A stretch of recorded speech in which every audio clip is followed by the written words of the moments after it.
Yeah, that's it, like, so they were ultimately friends, so he's probably the guy that weekend. Yeah, so he was probably the guy that got. I mean, that's fine. Sure, whatever. As long as I'm not baffled, someone's around to help me. And as long as I'm not baffled, someone's around to help me, yes, sir.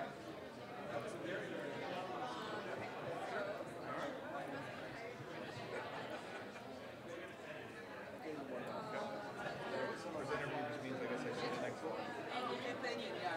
Yeah, no, I've got no. Yeah, sure. That's fine. That's fine. I'll be at the slides. Yes. Sorry. Are we sitting anywhere special? No, I'm trying to do the thing at the end. No, it's 7:15. At the end, when we're all up here talking, up here, but for the rest of the time, I don't think I'm Oh, okay. I'm gonna sit. I'm actually gonna sit in the front and the side. Okay, okay.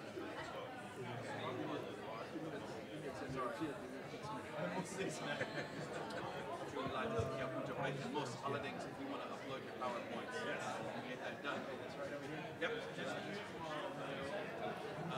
tell her. She'll probably tell us. But when you get to that point, Yeah, sure. I just want to make sure that or something. But yes, it's here. So we're all set. Here's your presentation reminder. So we're ready to go. Did you copy it over, or is it? You better tell me how to operate it. it's pretty easy. Well, Mark suggested we just take a seat in the front row until the panelist segment at the end takes place. We all want to sit up here.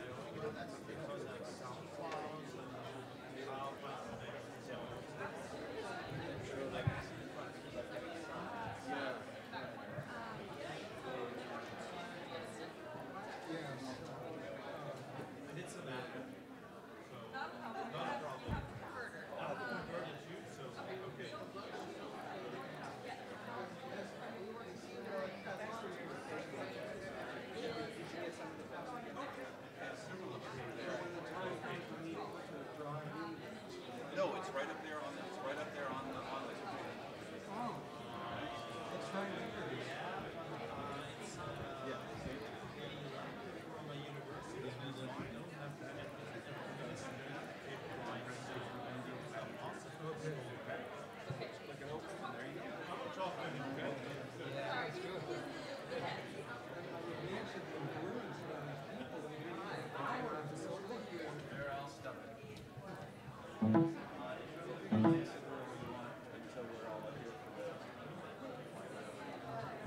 Okay. No,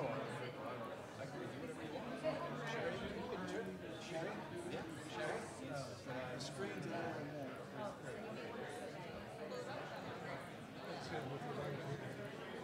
yeah, that doesn't really identify you immediately.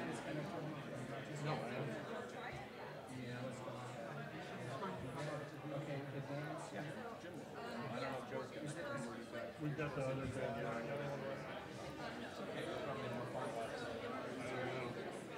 We'll see. Bridget was talking about me driving. Hey, that really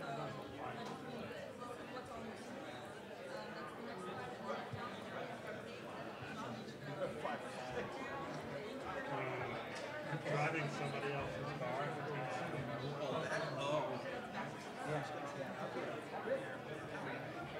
I mean, if it wasn't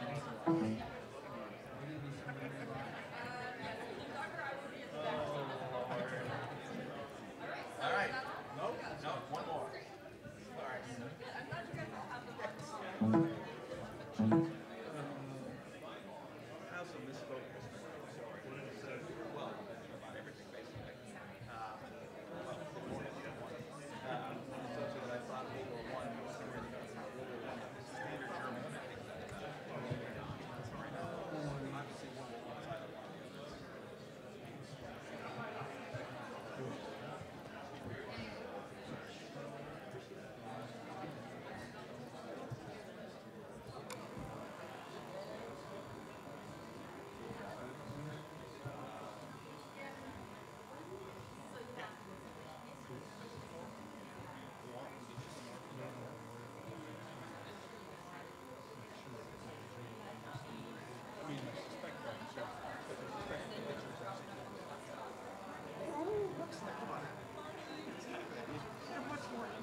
I've got 20 minutes. I'm gonna try and cut it a little bit.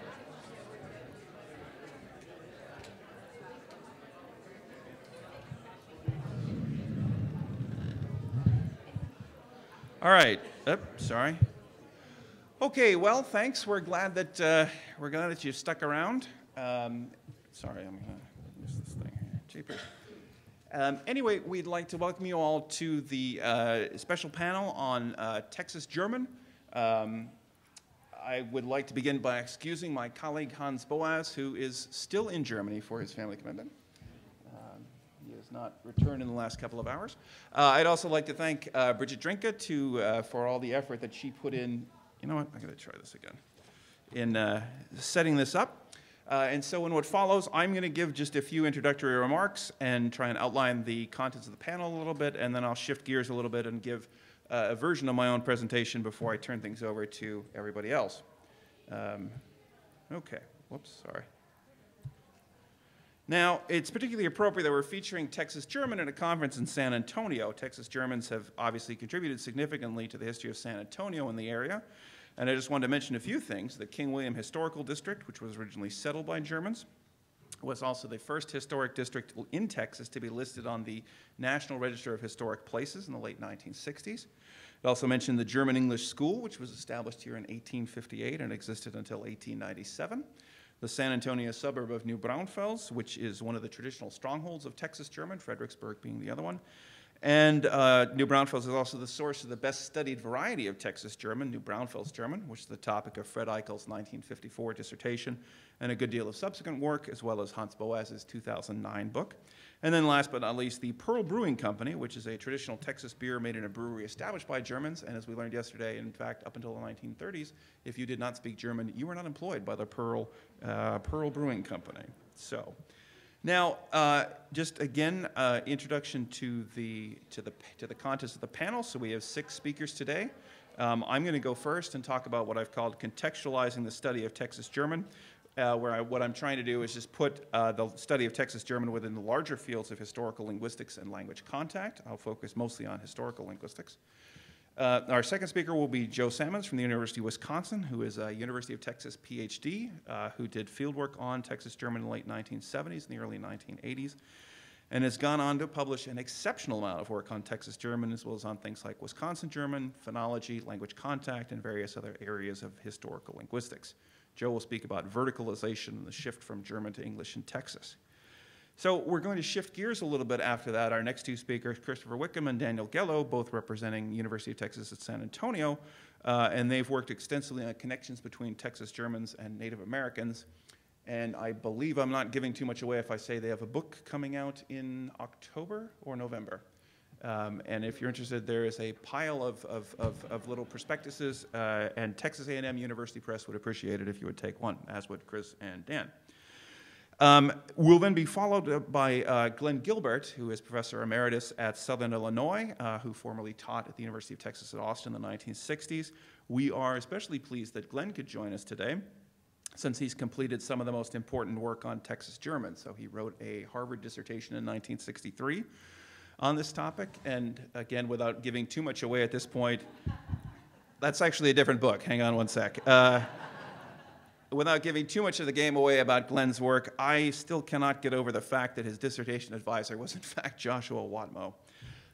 And then this book that Chris displayed, this is Glenn's mammoth 1972 Linguistic Atlas of Texas German, which is one of the most monumental achievements in the study of Texas German. Glenn will talk to us about Texas German in the 1960s. And then our final speaker will be Alfred Wildfeuer from the University of Augsburg, who will talk about linguistic terminology. So how do we use terms like Sprachinsel, language island, etc. And then at the end of this, we will have a chunk of time for questions and discussion. So I would ask the audience to hold your questions, epithets, and abuse until then. So, all right, so let me go on with my own talk. The idea is this is intended largely as a kind of position paper. The idea is to talk a little bit about how the 3 major large-scale studies of Texas German, so Eichel, Gilbert, Texas German Dialect Project, were products of their own scholarly era and how they fit.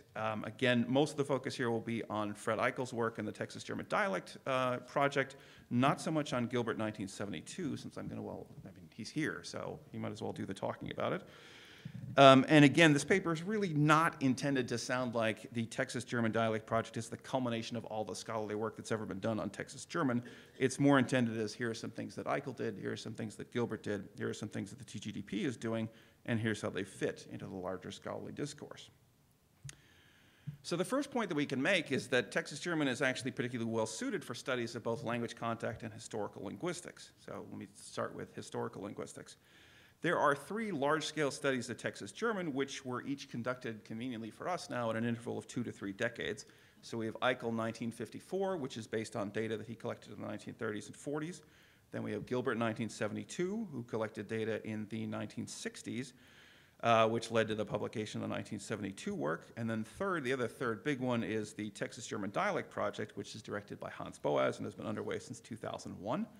And then there are some smaller scale studies that we can also mention. So Clarity 1954, which is a master's thesis, which generally reinforces the description of New Braunfels German presented in Eichel, 1954. We have Sammons 1983, which, as I mentioned earlier, is based on fieldwork conducted in the late 1970s and the early 1980s, and Guillaume 1996, which is based on fieldwork conducted in 1992. So the bottom line for this is that we have these 3 large-scale studies which have given us a rich pool of real-time data to draw on. In the case of the Texas German Dialect Project, for example, TGDP members have re-recorded the word lists that Eichel and Gilbert used and have resampled the Gilbert data, which facilitates comparison. And in fact, there was one speaker that the TGDP recorded in 2004 who was also recorded by Fred Eichel, actually, in the late 1930s or early 1940s. And this availability really obviously helps us out with historical linguistic research. So let me give you one example. This is the question of front-rounded vowels in New Braunfels German, and again, only New Braunfels German. And in a paper that Hans and I did with Karen Rush in 2015, which actually appeared in an article in a volume co-edited by Joe, we were really able to rely on these earlier studies of Texas German to help us. So we could look at Eichel 1954, where again, the bottom line for these vowels is that they've decreased steadily. There's more of them in the Eichel data than there are in the Gilbert data, and there are more in the Gilbert data than there are in the TGDP data. So Eichel, for example, includes these front-rounded vowels. He thinks that they all have long and short allophones in his table of New Braunfels German phonemes, and here are a number of examples from Eichel's data. At the same time, Eichel also points out that these are starting to be unrounded, or that there is this unrounding process which is already underway at the time of his field work. So he says, quote, of the oldest generation of speakers of New Braunfels German, 2 round this vowel distinctly and consistently, 2 show occasions of unrounding, and 2 do not round at all. Of the 12 informants of the second generation, 1 rounds consistently, all the others fluctuate, showing more instances of unrounding than rounding, and all 6 informants of the 3rd generation show no signs of rounding, so U is completely replaced by E. Same unrounding process for the other vowels. So our conclusion is that they are indeed part of the phonemic system of New Braunfels German in the 1940s, although unrounding is already going on. Clarity makes a similar point. Now, when we get to Gilbert 1972, we get a slightly different story. So Gilbert tells us, quote, for many speakers, all front vowels are non-round, which means for a lot of these people, they've finished this sound change. He has 5 maps that are relevant, and we're just going to give you 2 here. So the door, right? Standard German, this has a front-rounded vowel. All of his New Braunfels German speakers use E, okay? The other interesting thing, which doesn't have to do with front-rounded vowels, but with Lenischen, because Lenischen is also widespread in Texas German, but he does not report this for his New Braunfels speakers. And then for 2 daughters, 2 Töchter, we have 1 New Braunfels German speaker that's retaining a mid-front rounded vowel, but the other speakers are normally unrounding, okay?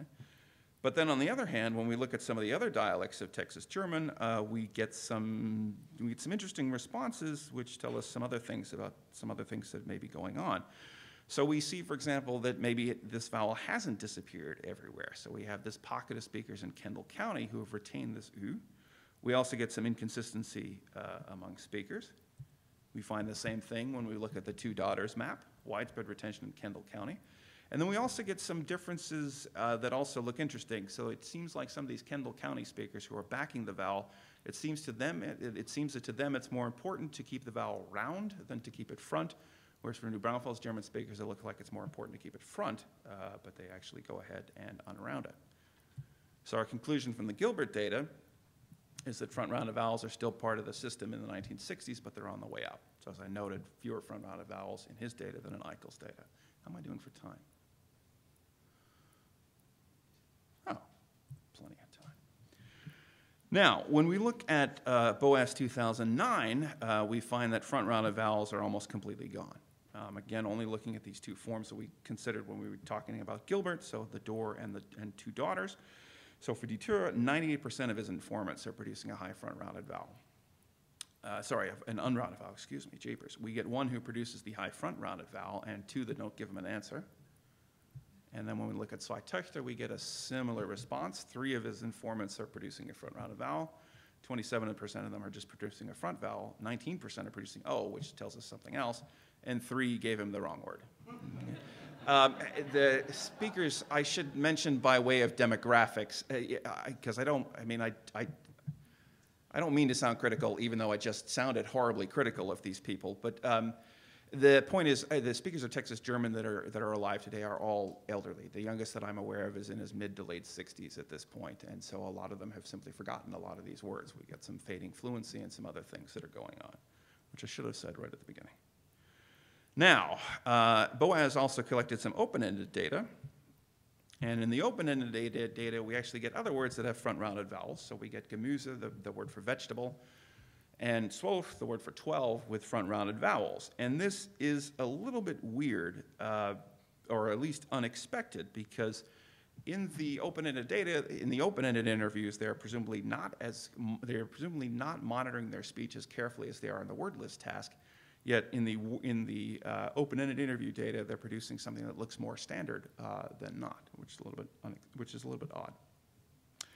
So our conclusion is, based again on these speakers, is that front-rounded vowels are still part of the phoneme inventory, but really for only a few people. Now, our bottom line here, though, is if we didn't have the work that was done by Eichel and Gilbert, our analysis would have been considerably weaker. We would have had to tell a story based on just what we know about today, which would have been less effective. Now, I also want to note a changing approach in the study of Texas German that we can trace from Eichel to Gilbert and then on to the TGDP. So if you read Eichel's work on Texas German, he seems to view just about all of the differences between Texas German and Standard German as the result of language change within Texas German.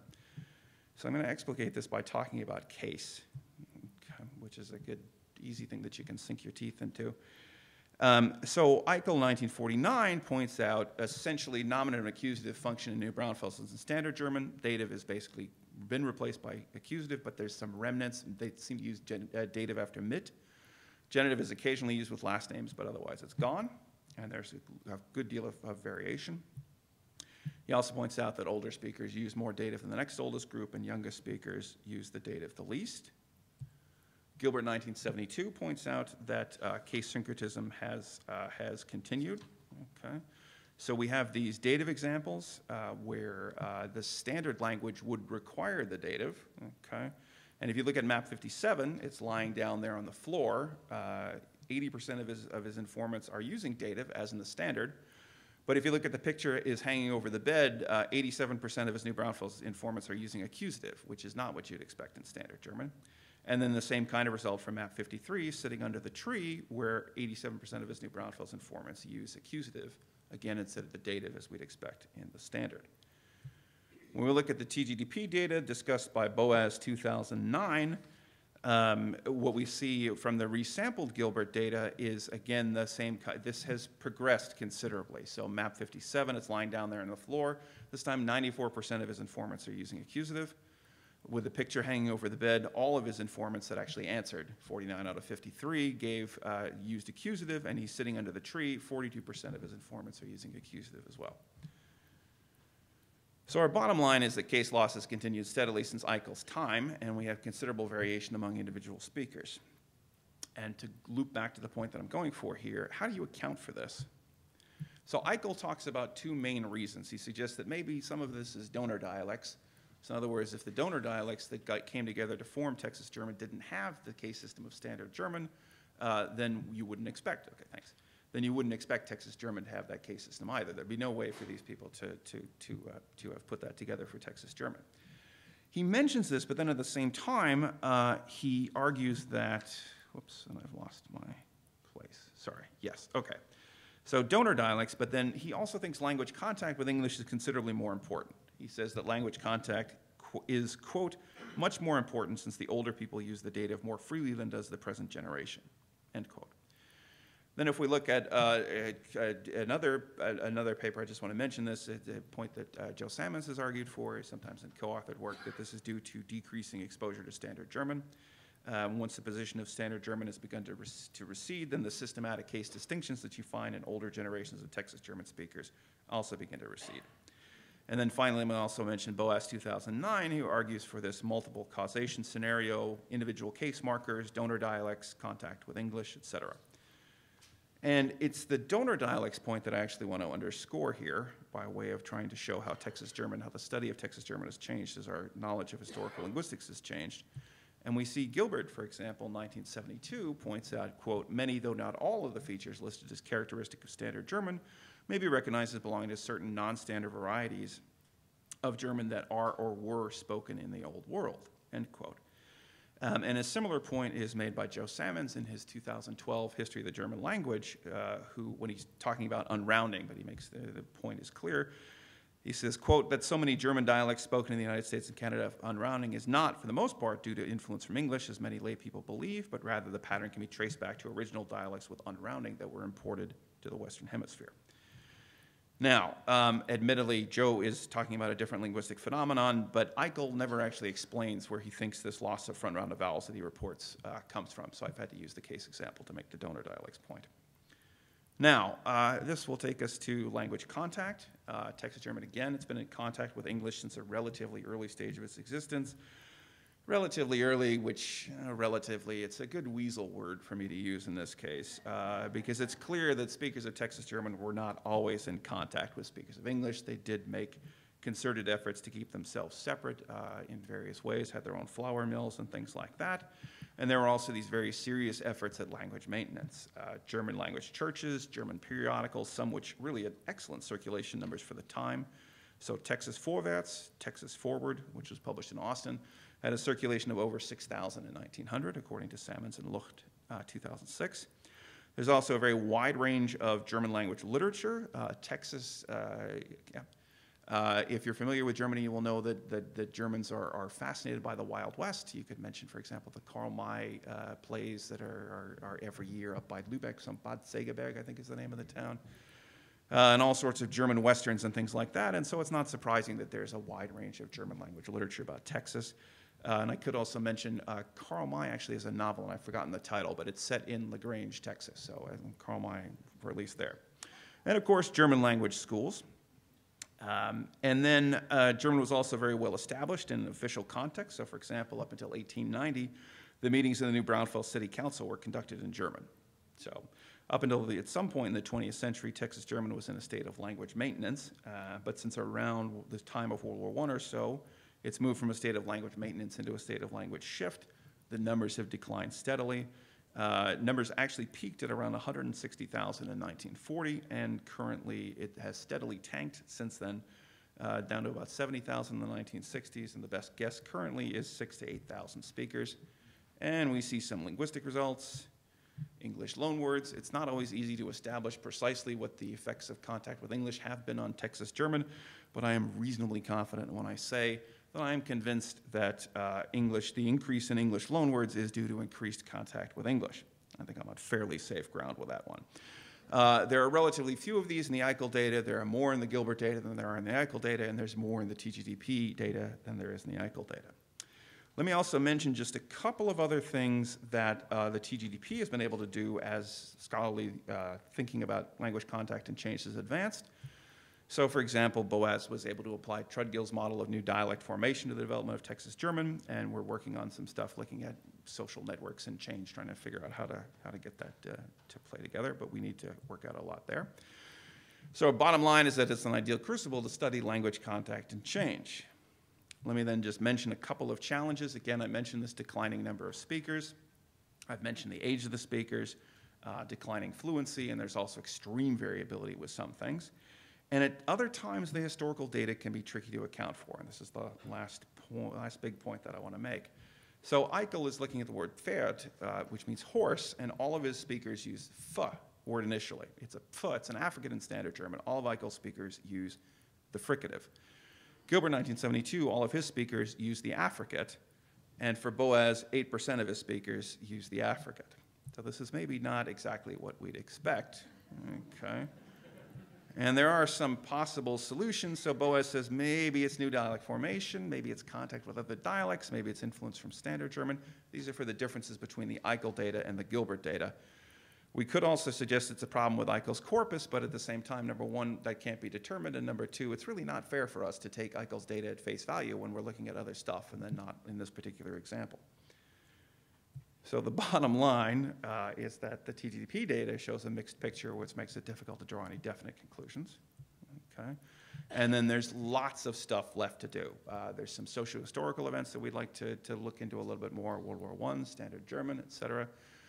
Joe is going to give us a different story about World War I. And then there's piles of stuff left to do. We're interested in looking at things like tune as an auxiliary, some of the phonology stuff, some of the syntax stuff, et cetera, et cetera, et cetera. So there is a great deal of work left to be done.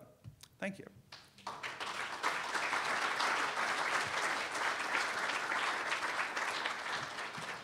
Okay, and our next speaker will be Joe Salmons from Wisconsin, who will talk about verticalization and language shift.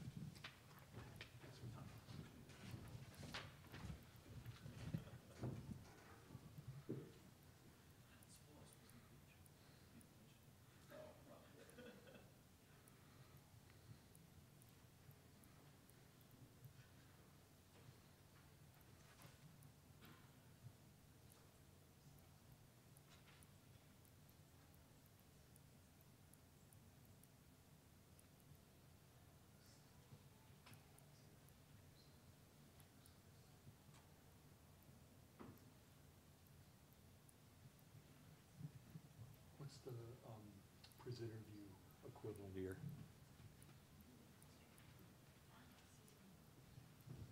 What gives me the presenter view? Is this yours here? Yeah. Just from beginning. Oh, Okay. It's not popping into. Try that. Okay, got it. Cool. Thanks. I'm really glad to be here. Thanks for the invitation to come. My goals are really simple. I'm going to introduce a model of language shift, why people stop speaking one language and start speaking another exclusively.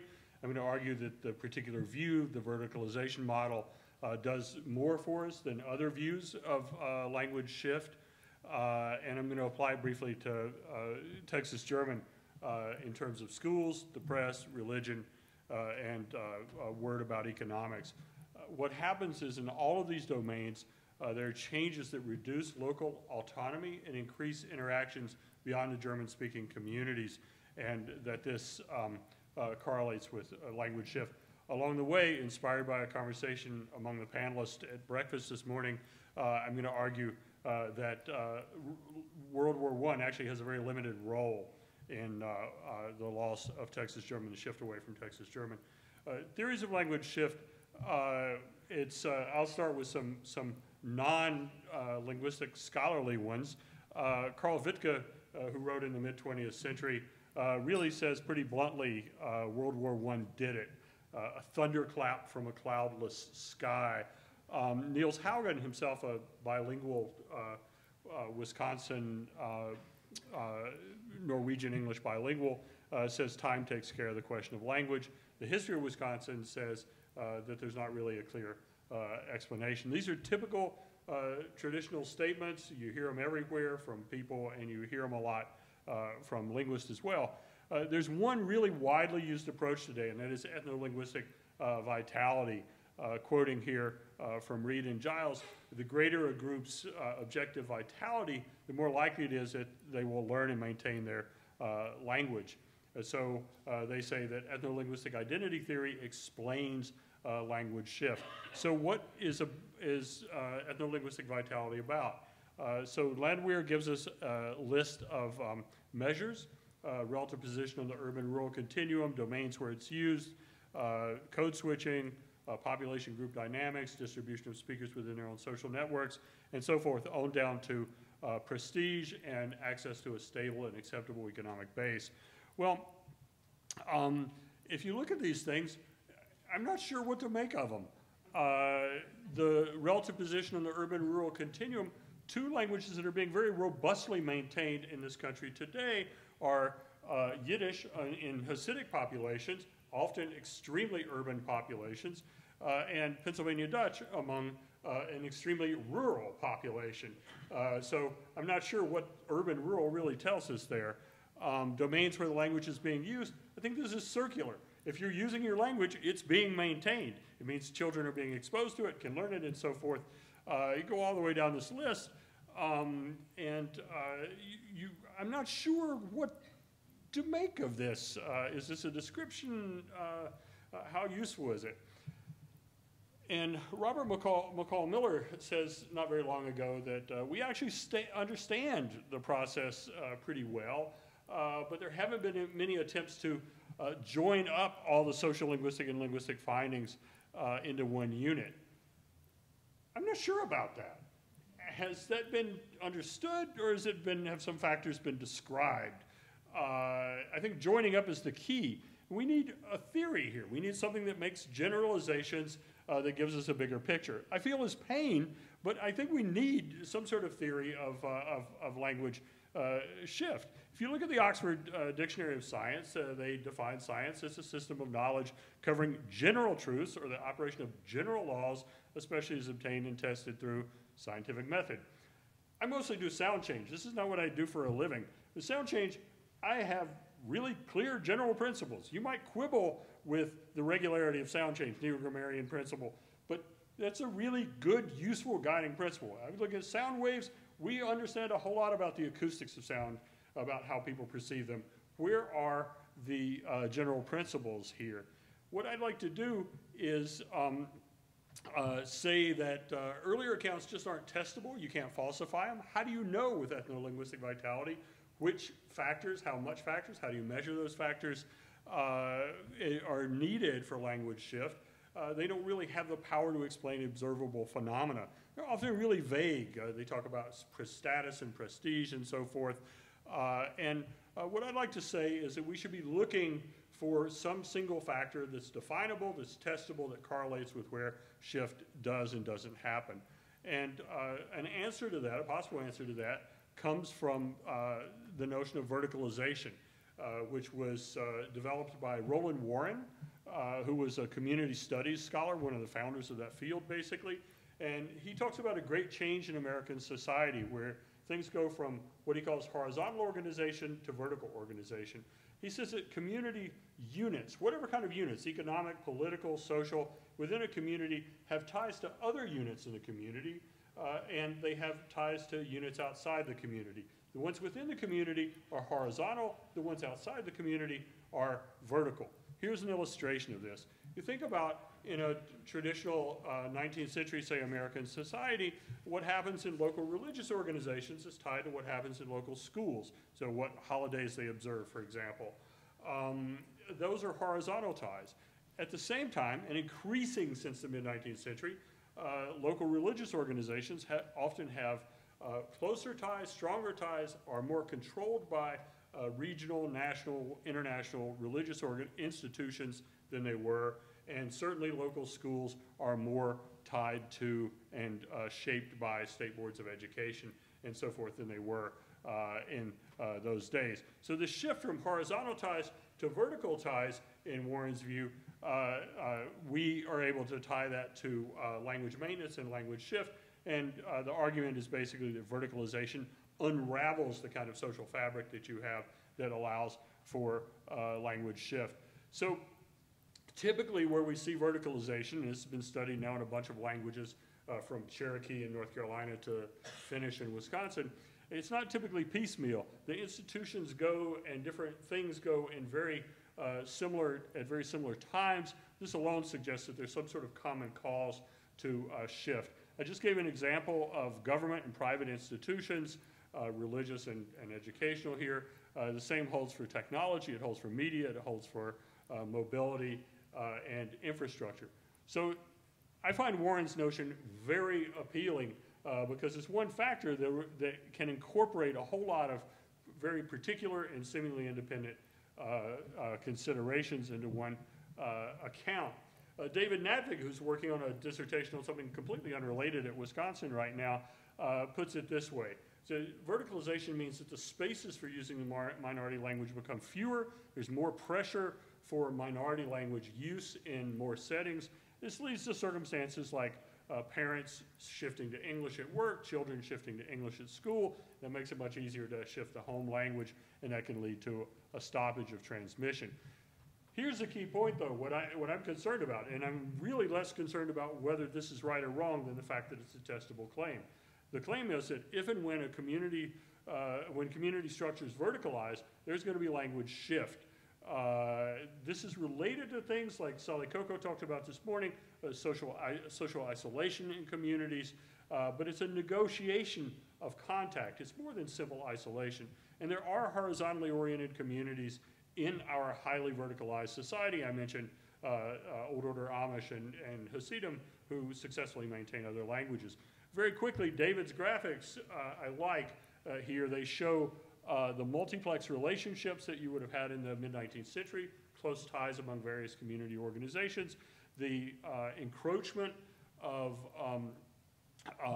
external vertical structures. So in terms of economics, you have increasing technology that has to be bought, increasing dependence on external suppliers and shippers, and more interaction outside the community, hierarchical organization of churches, not so much that they weren't already centralized in many cases. The Catholic Church is an extremely centralized organization, but they take more control locally in terms of appointment of clergy.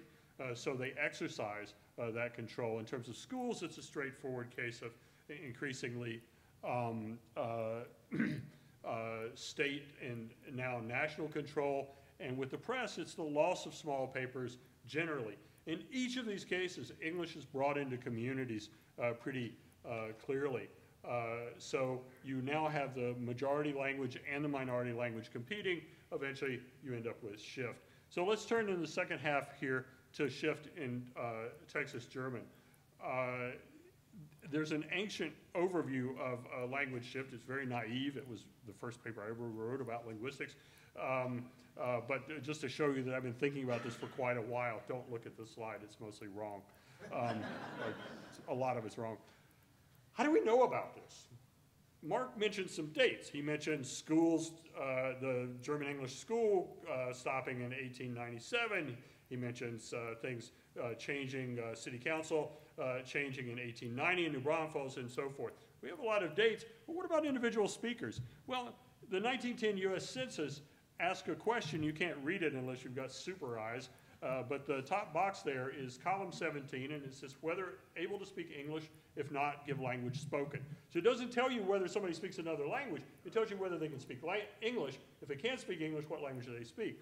If you can read below that, you'll see that there are a set of them that say German, and there's a couple of them that say English in the bigger box. And we know things because it's a census. We know other things about these people. We know where they're born. That's the leftmost column in the box. These people were mostly born in Texas. And we know where their parents are born. Their parents were mostly born not in Texas. And we know what they do for a living in the rightmost column, which is mostly nothing. They're mostly retired people.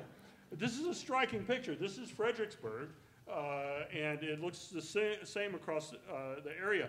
It's very rare to find clusters of monolingual German speakers in 1910. People report very widely being able to speak English. In Wisconsin, there are communities that are 30% monolingual German. Their ancestors came in the 1840s and sometimes 1830s. They had gone 80 years without learning English. That's not the case typically in Texas.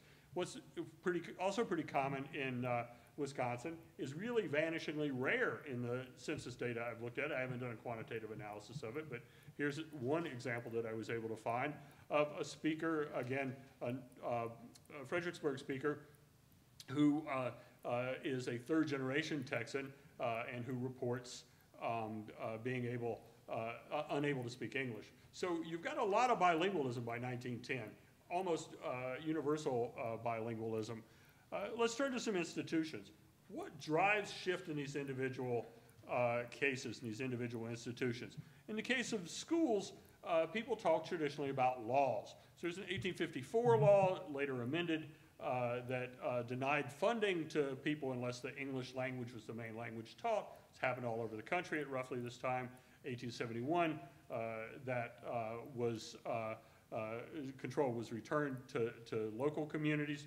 Lübke, in a pretty classic study, says the real restrictions and elimination of German began shortly before the turn of the century, so late 19th century, and we see very similar patterns across the country.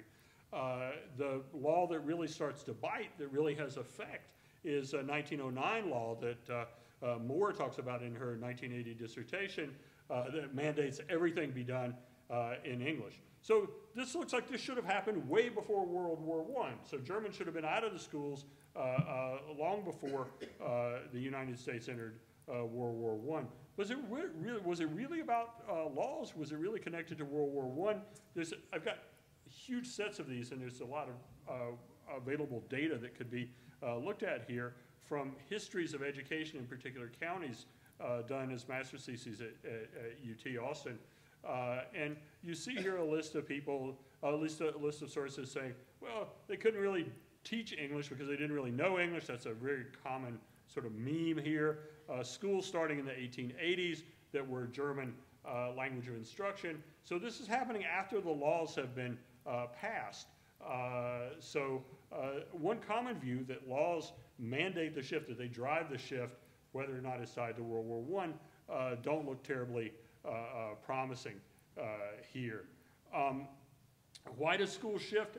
I don't think it's about the laws. I think it's about the control to enforce them. And it's far more about the centralization of education. Now, what about newspapers? Newspapers is one that people always say, oh, the press was killed by World War I. It just stopped. Yeah, maybe it looks like that. This is from an article that Felicia Lucht and I published. There is a drop around World War I, you see, but there's a very interesting backstory here that people don't look at. The key is when newspapers stopped being founded that were German only. These were small papers. They came and went very freely. They stopped being founded around the turn of the century. Arndt and Olson, the major source on this, cite only 2 German language newspapers founded in Texas from 1906 to 1909. That's the death of the press, really. It's just a matter of time until they go out of business. In fact, the ones that survive, circulation often increases, sometimes dramatically, and this is a national trend. These are just Texas examples, between 1910 and 1920, or 1910 and even 1925. Why does the press fail? I would argue that it is not something specific to the German press. There's a drop around World War I for sure, but in a really remarkable book about small-town newspapers, Willie, written in 1926, says nationally from 1919 to 1926, almost a quarter of all newspapers nationally failed. This is happening everywhere, right? Small newspapers and increasingly large newspapers going out of business. And he says that this is about overcoming the earlier general isolation of rural areas, and that these community newspapers had the function of explaining communities to themselves. There's a very explicitly horizontal rather than vertical function. Ultimately, a lot of this is about the economics of newspapers, something I'm happy to talk about in the Q&A. What about churches? Was it World War I, as some would suggest? Here's a chart of Missouri Synod services, percentage of services in English. The data before 1919 is hard to compare, but it looks like it's a trend as far back as you can get. And if you look at where they tip, where these regions tip to majority English services, you see that it's always after World War I, but it's also a pretty narrow range. It's a period of about 10 years where things trip. Why do they shift when they do? Some of it is central decisions being made upstream in churches, and there is a lot of suggestive evidence among German-speaking Catholics that, as I put it some years ago, that Germanness got shuffled to the bottom of the identity deck here, in part by church policy and ultimately by individual decision. And the church goes from, in the 1870s, 1880s, from being a force for maintenance of German, they were supporting the German language institutionally, to being a powerful force against it. In other cases, there are other reasons. And one is a lack of German-speaking clergy. There are studies in Minnesota and Wisconsin that show this very clearly. They stopped training clergy in the United States. These are Lutheran ministers in this case, and they stopped coming from Europe. And there was a really large and long tradition of people coming from Europe, as you can see from the numbers from the Missouri Synod statistical yearbooks. Lots of the people who were passing away in 1940 and 1945 were European born. I'm just going to mention this very briefly for time reasons. Warren says that coincidence of service areas is crucial. Mark mentioned that already. And Glenn Litch, in his book on Texas Germans, says that whatever they couldn't produce for themselves was brought in largely by German Teamsters. That is, there was a buffer between the community. And I think one thing that in my ancient taxonomy was that sort of worked before I knew Warren was that picture of how economic changes go. So to wrap up, this is not about World War I. It was a thunderclap, but it's like thunderclaps. Thunderclaps are loud and they can be scary, but they don't actually do much. A thunderclap is not going to kill you. Shift was underway well before World War I. It starts in the mid-19th century, actually, depending on where you are. Institutional use lasts long past World War I in the press, in church, even in schools, including in public schools. Children acquired German as an L1 into the 50s and even the 1960s. I did field work with kids who were in high school when I was in graduate school. And a shift around the country happened basically at the same time in lots of communities: Finnish, Polish, Norwegian, French, and so forth. It doesn't really connect to World War I in any way. So if it was World War I, please show me some sort of compelling data that connects actual shift to World War I. A lot of people say it, but I need to see some actual evidence. But finally, it looks like verticalization is promising as a model of maintenance and shift. It's one dynamic, a basic social dynamic about community structures that helps us capture a whole lot of patterns that we can observe. Actual chronology doesn't work with World War I, and I can talk about it in the Q&A if you want, but this, I think, has potential value for reversing language shift. If you can understand why people stop speaking a language, you can start understanding how you help them keep a language or even revive a language. Thank you very much.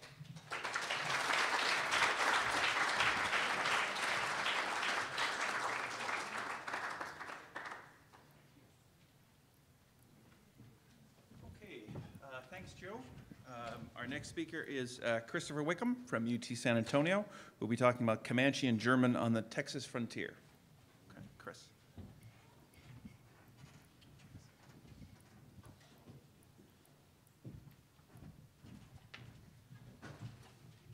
Okay, well, we'll just have a little bit of stuff to do here. Where's my cursor gone? There it is.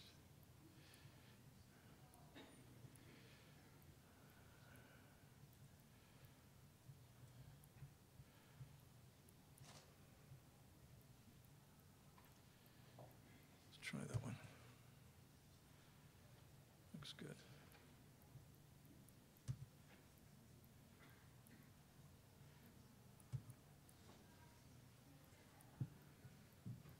Okay, Comanche and German on the Texas frontier. We have, in the meantime, acquired a subtitle: Emil Krivitz, settler, diplomat, and linguist. Among the Germans who came to Texas in the 1840s and made a lasting difference because of their interaction with the native Comanche population is Emil Krivitz. Krivitz's legacy as an intermediary between German and Comanche culture rests upon three things: the dictionary of the Comanche language he compiled, the set of notes he provided on tribal culture, and the diplomatic role he played in maintaining peace between Comanches and German settlers during the critical year of 1847. This paper, which emerges from a book project conducted by Dr. Daniel Jello and myself, sketches the background to Kriewitz's extraordinary accomplishments and offers some perspective on Kriewitz's lexicon. Little is known of Kriewitz's life prior to his travel to Texas. Indications are that he was born into the nobility at Kloster Zinna near Jüterbog in present-day Brandenburg on January 18th, 1822. And at the top of the screen there you see Berlin and Potsdam, and you see Halle towards the lower left corner, just by way of orientation for those of you who know your German geography. His full name is recorded as Baron Emil von Kriewitz de Chepri. Nothing is known of his education, though letters from August and September of 1845 that have survived in transcript show he signed himself Kriewitz Forstkandidat. So we may assume professional training of some kind in forestry. We conclude additionally from the materials that he supplied to geographer Heinrich Berghaus, who published them in 1850 and 1851, that he was a man of acute curiosity, perceptive in his observations, experienced in writing, and with an aptitude for language study. Kriewitz came to Texas through the settlement project of the Adelsverein, the Society of Noblemen for the Protection of German Emigrants to Texas, based in Mainz, though the facts of his arrival are obscured by inconsistencies. Records have him arriving in Galveston on the bark Franziska from Bremen on or before February 5th, 1846. In December of 1845, that is, during Kriewitz's crossing, Texas, in accordance with a July 1845 agreement, became part of the United States after almost 10 years as an independent republic. When he arrived at Indianola on the Gulf Coast, Kriewitz enlisted and served briefly in the US Army in its war with Mexico. After his discharge and return to Indianola about 3 months later, around August, Kriewitz was hired by the Adelsverein to provide protection for the party of John O. Moisebach, Commissioner General of the Adelsverein Affairs in Texas, that was preparing to leave New Braunfels to negotiate peace with the Comanches. The party was heading for the frontier to the Fisher-Miller land grant north of the Llano River, about 115 miles away, where the Adelsverein had contracted to place settlers. And for orientation, you see the Fisher-Miller grant is sort of approximately in the middle of Texas there, and you see other key reference points, Indianola on the Gulf Coast, New Braunfels along the dotted line, and Fredericksburg outside of the Fisher-Miller grant. On this map also, for those of you not from Texas, you can orient yourselves here, San Antonio at the bottom, New Braunfels to the northeast, Fredericksburg far to the northwest of that. You see the Llano River running across the top. That was the southern border of the Fisher-Miller land grant. Kriewitz arrived in New Braunfels only after Moisebach had left, and only caught up with Moisebach's party after the March 2nd, 1847 negotiations on the San Saba River had been completed with the Penatuka Comanche chiefs Santa Anna, Buffalo Hump, and Old Owl. Kriewitz was then assigned to protect Richard Austin Howard, who was to survey the grant lands. Here you see the range of the Comanche, and we're talking about the southern point of that chili pepper. The assignment to protect Howard is key to Kriewitz being in the right place at the right time to compile his Comanche German dictionary. Now, the initial agreements made between the Comanche chiefs and Moisebach in March were to be confirmed and ratified at a second meeting to be held 2 months later. The Non-Aggression Pact which protected German surveyors and settlers moving into the Fischer-Miller Grant against Comanche predations, and in turn offered German support to the Comanches against their enemies, was thus sealed in Fredericksburg with celebrations and gifts from the Germans to the Comanches on May 9th, 1847. Not written into the treaty agreement, but requested, perhaps insisted on by the Comanches, was the placing of a representative of the German settlers to live among the Indians to serve as an intermediary. Crivitz took on this role, and it was during his residency at Headman Santa Anna's camp that he experienced and observed Comanche life firsthand and gathered the data that became his dictionary. By and large, the relationship between Crivitz and Chief Santa Anna was one of trust and good faith. It's likely that much, and perhaps even all, of the lexical information that went into the dictionary came from Santa Anna himself, who, according to Crivitz, spoke Spanish and a little English. The consensus is that Crivitz's stay with Santa Anna was beneficial to the peaceful coexistence of the German settlers and the Comanches, whose hunting grounds they were appropriating. Crivitz, too, felt that he had performed an important task. How could we best characterize Crivitz's accomplishment as a linguist? The dictionary appeared in a yearbook that served as a supplement to Heinrich Berghaus' very influential Physikalischer Atlas, released in several volumes by the publisher Justus Perthes, beginning in 1846. This 1851 supplement, titled Geographisches Jahrbuch, Volume 3, included an article authored by Berghaus titled Über die Verwandtschaft der Shoshonen, Comanchen und Apachen, nebst einer Karte vom Jagdgebiet der Comanchen in Texas, on the relationship of the Shoshones, Comanches, and Apaches with a map of the hunting grounds of the Comanches in Texas. At the heart of Berghaus' argument in support of the now generally accepted theory that the Comanches were descended from the Shoshones was the linguistic data provided by Crivitz. Though Berghaus does not mention Crivitz by name in this 1851 article, there is no doubt that the word list, which I've been referring to as a dictionary, originated from Crivitz. The list consists of 366 Comanche words, grouped loosely according to semantic fields with their German translations. The word list is not organized in a rigorously systematic way, but it does follow some structural principles. German loanwords and some phrases are listed, German words and some phrases are listed first, followed by the corresponding Comanche expression. German nouns make up the largest subset of words, 280 of them, followed by 50 verbs, 10 adjectives, 15 interactive commands and phrases, and 6 pronouns.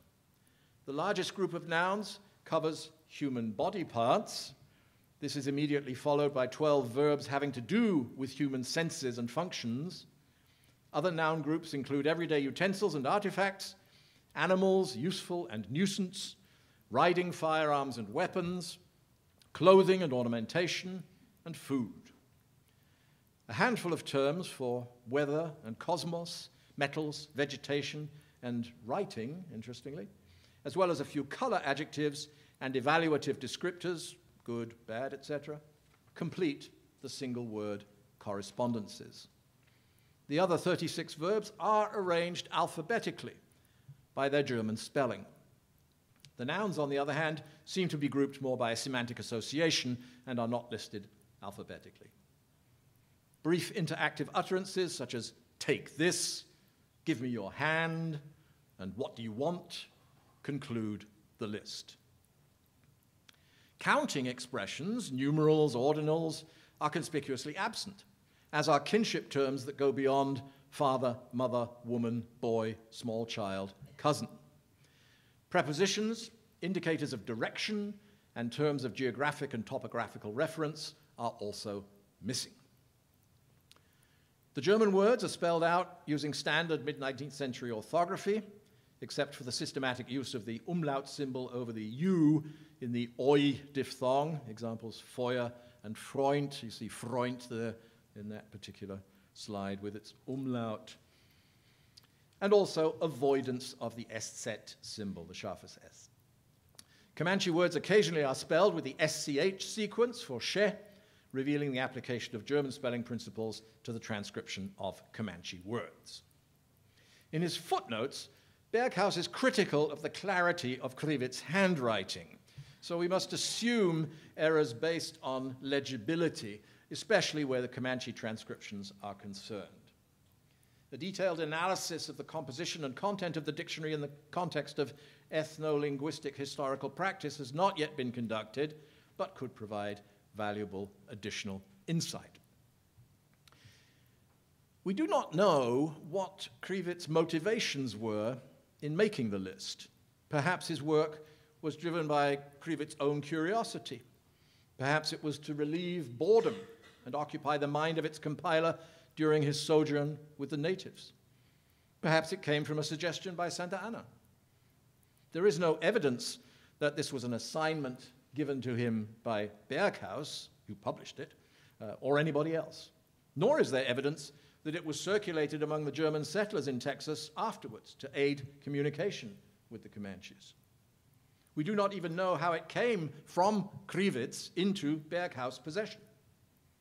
We do know that other material included in Berghaus' 1851 article had already been published by Berghaus during the previous year, and at that time was attributed explicitly to Krivitz.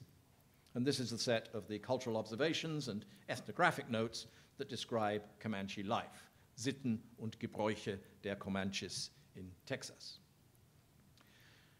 The headings used to organize this cultural information are general view, this is the Allgemeine Ansicht, you can see there, the religion, hunting and war, body adornment and clothing, weapons, saddles and tack, huts, mourning the dead, games, dance, music, lifestyle, chiefs, polygyny, adultery and marriage, in that order, interestingly, and activities of women.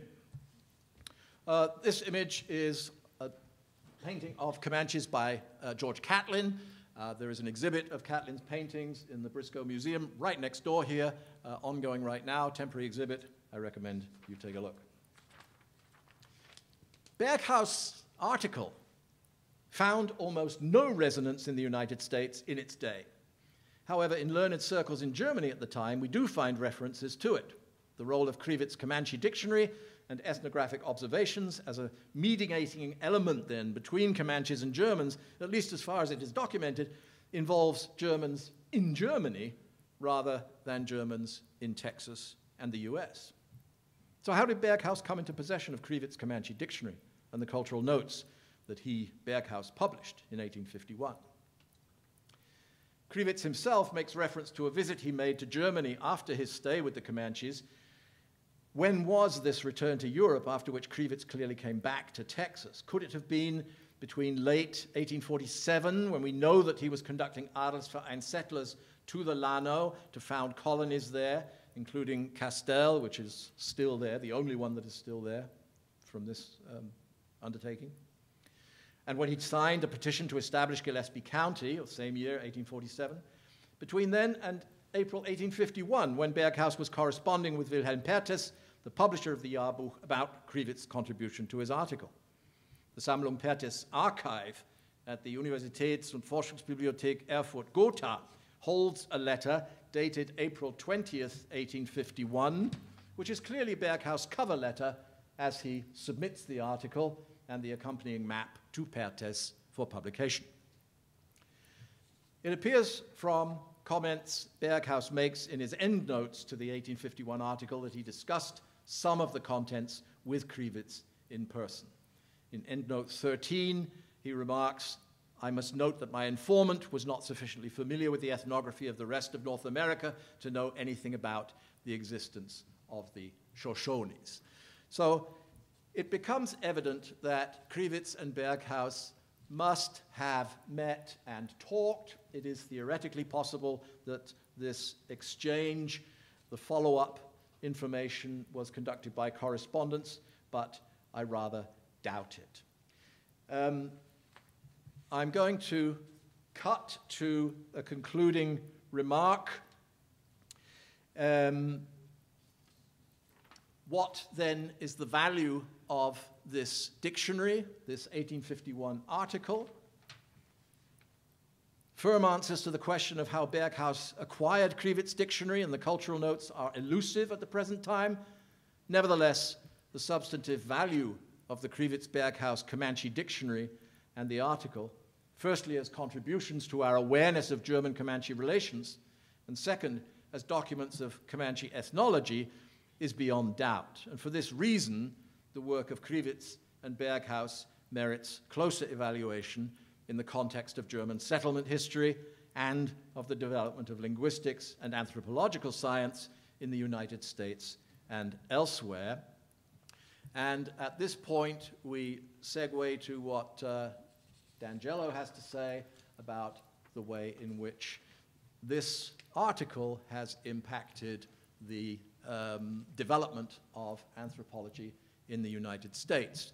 And for more information about all of this, the book should be out during October, according to the best information we have from the publisher. And there are some flyers up here about that publication, if you're interested. Thank you for your attention.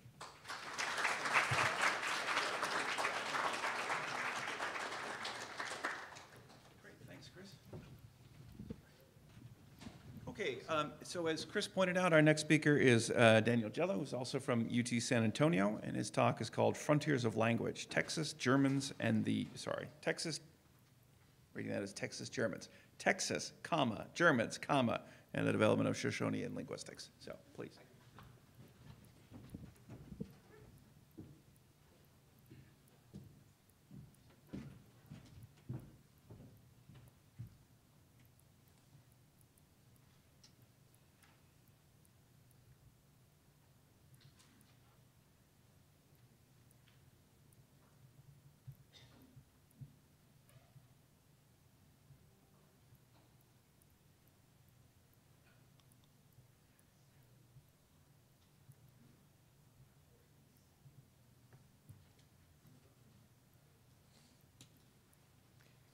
In 1851, an article appeared in the Geographic Yearbook, published in Go to Germany in German, claiming to establish definitive connections using language observations among the Comanches, Shoshones, and Apaches. The author of the article, Heinrich Berghaus, was a well-established cartographer, but had no history of original anthropological research. Titled On the Relationship of the Shoshones, Comanches, and Apaches, the article was based on lexical data gathered by Emil Kriwitz, a young German settler, young at the time, this is an older picture, in Texas, and included a list of 366 Comanche words and their German translations, along with much valuable ethnographic detail. Berghaus produced his article at a time when geography, ethnology, and linguistics were forming and differentiating as modern disciplines.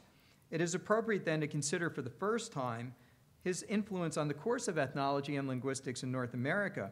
The path of inquiry leads through a web of associations cultivated by the brothers Humboldt and various German explorers, settlers, and scientists before concentrating on Berghaus's engagement with American linguists and assessment of the value of the Comanche and Shoshone vocabularies that Berghaus employed. Berghaus's personal relationship with Alexander von Humboldt and their shared approach to a broader geographical project and its dissemination were ultimately behind the Shoshonean work. According to Humboldt, the human world in all of its permutations, along with landforms, climate, and other geophysical features, had to be accounted for in a theory of a unified and orderly cosmos. Berghaus, too, had a principle of mixing cartographic, cultural, and can be traced also in the writings of Humboldt's early collaborator, George Forster, and to the accounts of Adalbert von Chamisso and other German naturalists and travelers.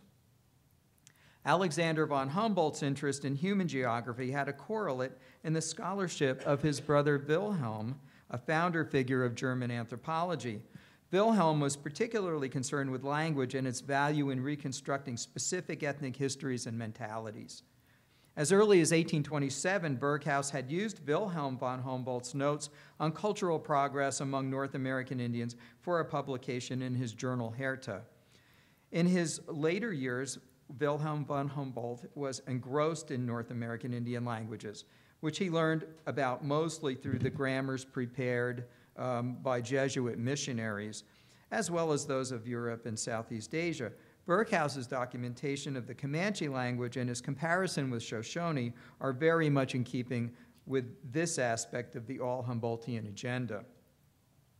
Meanwhile, other German scholars and adventurers were involved in homegrown proto-ethnology akin to similar developments in America. These movements articulated with each other and the geographic impetus in various interesting ways. It is clear from Berghaus's 1851 article that Germans were conversant with the work of American pioneers such as George Catlin, Albert Gallatin, and Horatio Hale. But there were also complementary German efforts. Prince Maximilian von Wied-Neuwied and Swiss artist Karl Bodmer recorded native cultures during their exploration of the Missouri River in 1832 to 1834. Wied was a protege of Alexander von Humboldt, and both were students of Johann Friedrich Blumenbach. The sources of the Missouri River had been located in 1829 by another German naturalist, Duke Paul Wilhelm of Württemberg, whose explorations beginning in 1822 included visits to Indian tribes. In the same year that Berghaus's Comanche Yearbook article was published, Paul Wilhelm explored westward as far as Fort Laramie, Wyoming. Württemberg's companion on the 1851 trip was artist and topographer Heinrich Baldwin Mulhausen. Upon returning to Germany after this trip, Mulhausen became fast friends with Alexander von Humboldt. Then, with Humboldt's solicitation to Secretary of War Jefferson Davis, Mulhausen joined the 1853 Transcontinental Railroad Route Survey expedition through Comanche country under Lieutenant Emil Weeks Whipple. Following this trip and Mulhausen's reportage in Europe, Whipple and Humboldt launched a vigorous correspondence.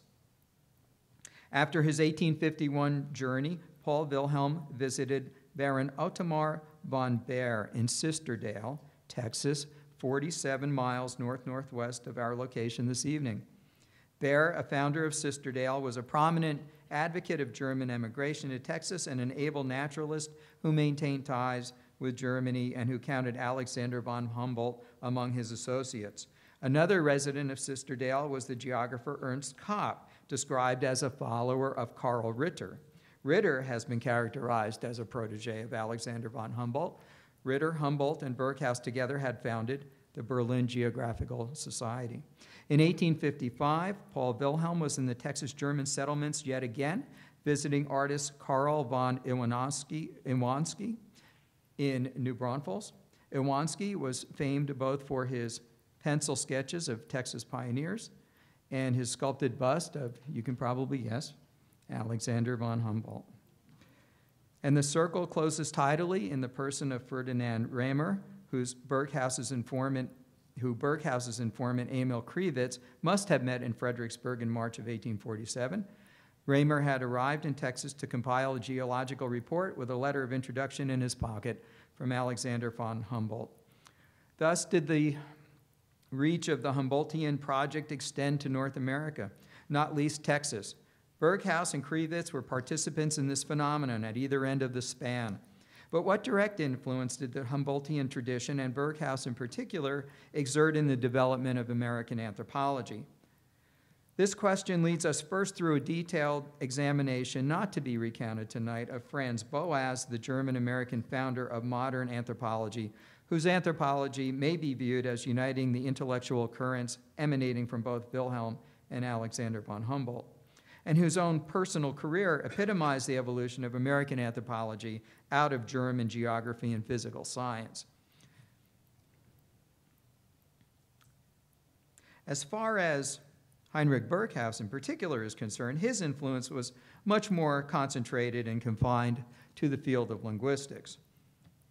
A sense of urgency hung over the world of Native American language study at the time Burkhaus was writing his 1851 article. Knowledge of the Shoshonean and neighboring language groups was recent and only formative.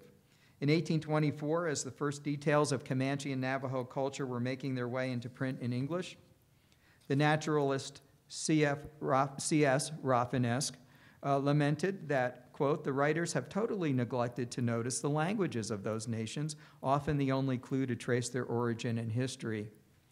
By 1826, the American statesman and ethnologist Albert Gallatin had set out on a mission to amass Native American vocabularies by sending circulars to traders and missionaries. But by 1846, his effort was no longer funded and had stalled. That year, with his record of Texas languages remaining deficient and his health in irreversible decline, Gallatin wrote to the Commissioner of Indian Affairs, imploring that vocabularies be collected from the Comanche and Pawnee delegations then visiting Washington, D.C., but his request went unanswered, his supporters in the federal government having become preoccupied with the outbreak of the Mexican War. Shoshone country had proven a special obstacle. As one observer wrote, the attempts to penetrate this region have been attended with sufferings and death. Another American linguist, Horatio Hale, did collect successfully in the far west and began discerning relationships among the Shoshonean tongues, but Burkhaus was poised to step into the breach with his own important contributions. Burkhaus and Krivitz's Comanche word list is indeed the earliest glossary of the language in print, almost. It immediately precedes the published list collected in Texas by Indian agents Robert Neighbors and U.S. Army explorers Randolph Marcy and A.W. Whipple. The German list is not only the first, but the longest of these early ones, with 366 entries, compared with Neighbors' 213, Marcy's 146, and Whipple's 192. The only work to deny Burkhaus' absolute claim to first rights is that of David Burnett, who published what he called a brief, desultory, and imperfect vocabulary of the Comanche language in the July 3, 1824 Cincinnati Literary Gazette. Burnett was the first president of the future first president of the Republic of Texas. He had spent 1818 and 1819 camped along the Colorado River headwaters in close contact with Comanches. Burnett submitted his list for publication as a direct response to Rafinesque, and it consists of 89 entries. The only other known vocabulary of the Comanche language predating Burkhaus's is found in the manuscript notes of the Mexican Border Commission Scientific Expedition of 1828 and 1829. Apart from these word lists, the record of Comanche before Burkhaus's work consisted of a smattering of translated terms, personal names, and number terms here and there in early travelers' accounts, treaty documents, and the then unpublished official records of Spanish New Mexico. Later manuscript vocabularies would include those compiled by Albert Gatchett of the Bureau of American Ethnology and Charles Detrick, post-trader at Fort Sill in Indian Territory, where the Comanches were settled in the 1870s. There are many subsequent published dictionaries. I won't list them all, but just note that this corpus has since, in turn, enabled a vigorous scholarship on Comanche phonology and grammar.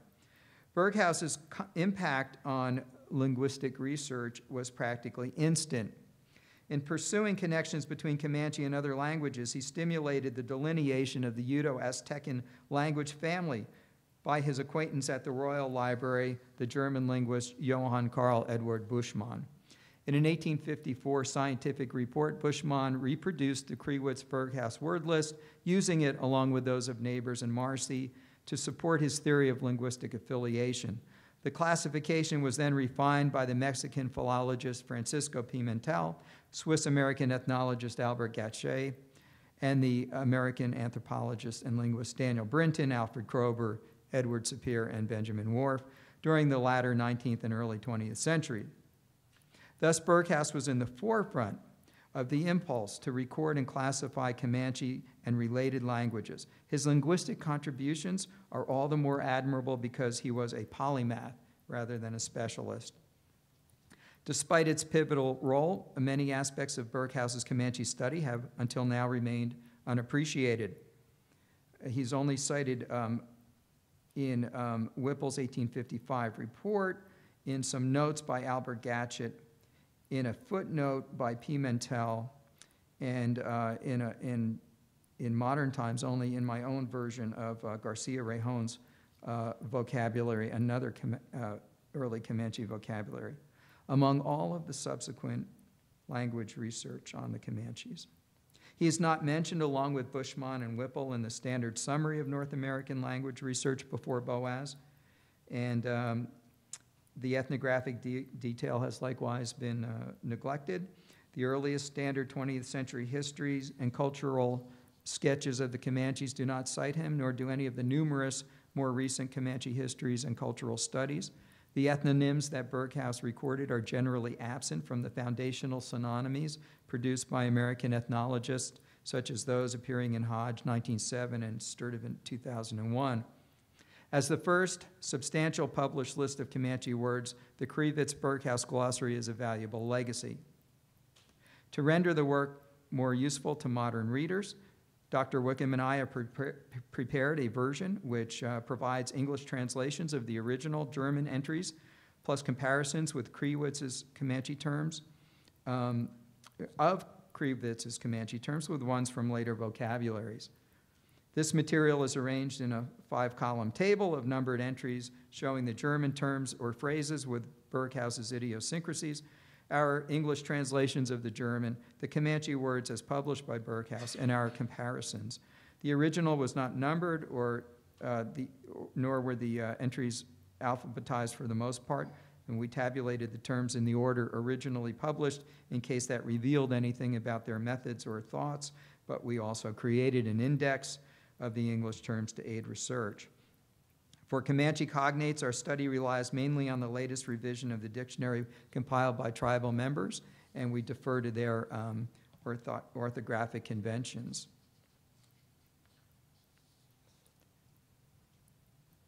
Berghaus also created a comparative table with Shoshonean language looking at work from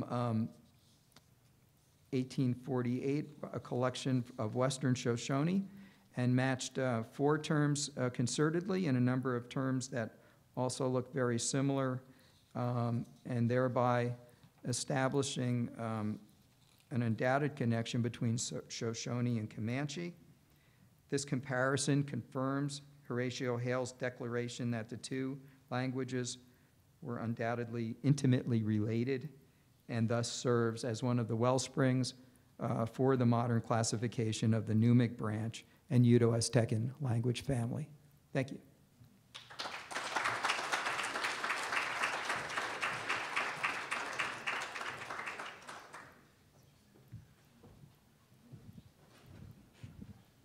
Okay, our next speaker will be Glenn Gilbert, who will be talking about Texas German in the 1960s. Let's see if we can get here.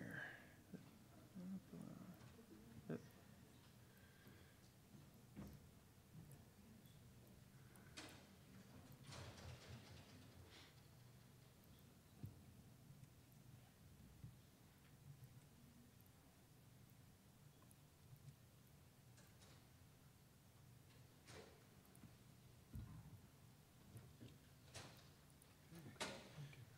I'll just have to click the arrow to move it. Okay.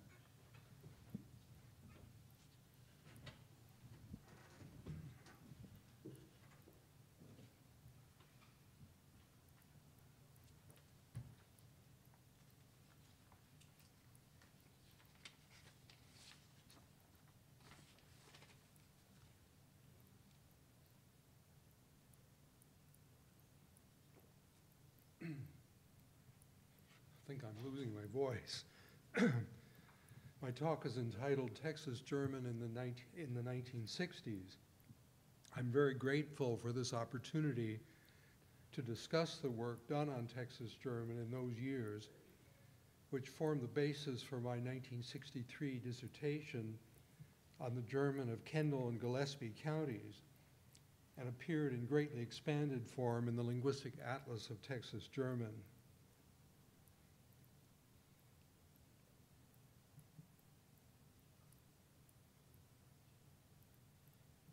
And I'm not sure I'm pressing the right button here.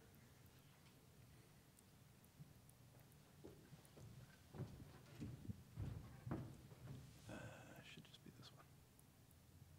I hope. Oops. Let's try that. There you Okay, there it is. So this is the cover page of my dissertation from 1963. I'd also like to share with you this evening some of my observations on the research which followed, especially in this century, 21st century, under the leadership of Professor Hans Boas of the University of Texas at Austin. He founded the Texas German Dialect Project the very month of 9/11, the attack on the World Trade Center, 31 years after I had left Austin in May of 1970. And by the way, I began my Atlas research during the time of President Kennedy's assassination in 1963, a few hours before Kennedy was scheduled to stop in Austin, an equally inauspicious occasion, I might add. In 1970, I had every hope there would be future researchers, which I had no doubt would be drawn here by the unexpectedly long survival of German in a southern state, and that they would see the value of continued study of this most interesting group of people, not only from the standpoint of German dialectology, sociolinguistics, and languages in contact, but also for its influential cultural legacy here in Central Texas. I very much hoped that the work I had started would yield new insights in capable hands. Now I stand before you, not as a kind of éminence grise, probably now more white than gray, but rather as a, I guess I should say, and I'm really an outsider. I'm neither a Texan nor of German descent, but I'm someone who has seen the Texas Germans in a very slow strobe light, with a bright beam shining on them in the 1960s, and again now in the 21st century. It was my hope at the time to show that there was and is such a thing as Texas German, extending over large parts of Central Texas, highly variable to be sure, but variable within certain predictable patterns, a language that differed from any extant dialect in Europe or in the overseas German colonies and settlements, with hallmark features such as the merger of the oblique noun cases, dative and accusative, in favor of the accusative. For example, one of my graduate students in 1964, who was from Fredericksburg, his name was William David Walter, showed me that rhymes wouldn't work if the accusative weren't used. A bedtime prayer that children learned early in his family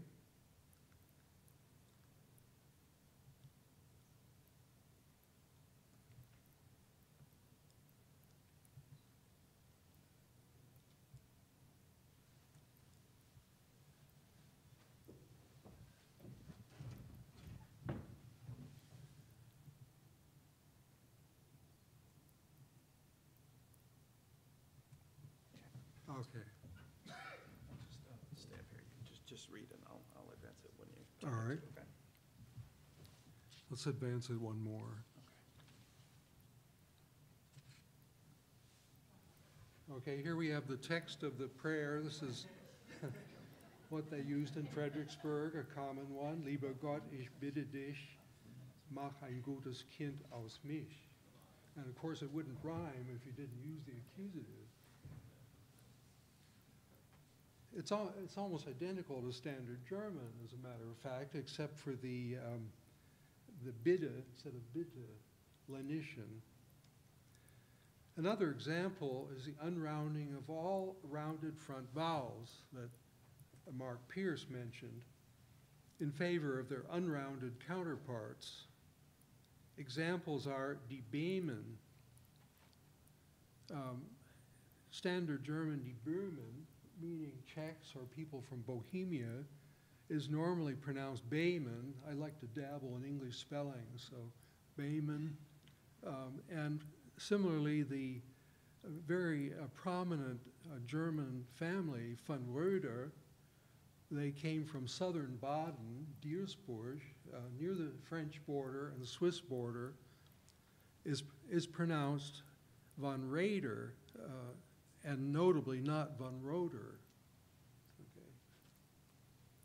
These are examples of unrounding of front-rounded vowels. By the way, I would highly recommend to you the book by James Kearney, who's with us tonight, The Nassau Plantation, The Evolution of a Texas German Slave Plantation, which was published by North Texas University Press, and where he describes the von Raeder family and the history of the Nassau Plantation. However, many of the immigrants from Germany came from vowel rounding dialect areas. According to the German Linguistic Atlas, they pronounced rounded vowels, many of them. And this pronunciation you would have expected to have prevailed here. Nevertheless, as noted by Mark Pierce and also by Hans Boas in his 2009 book, The Life and Death of Texas German, unrounding became largely categorical for speakers in succeeding generations. An English speaker looking at the printed name would probably say von Roeder for this name, but the fact is they say von Raeder, and I find that the pronunciation of family names and geographic names, proper names in general, are a clue to the former presence of German speakers in these areas where there's no other way you could tell.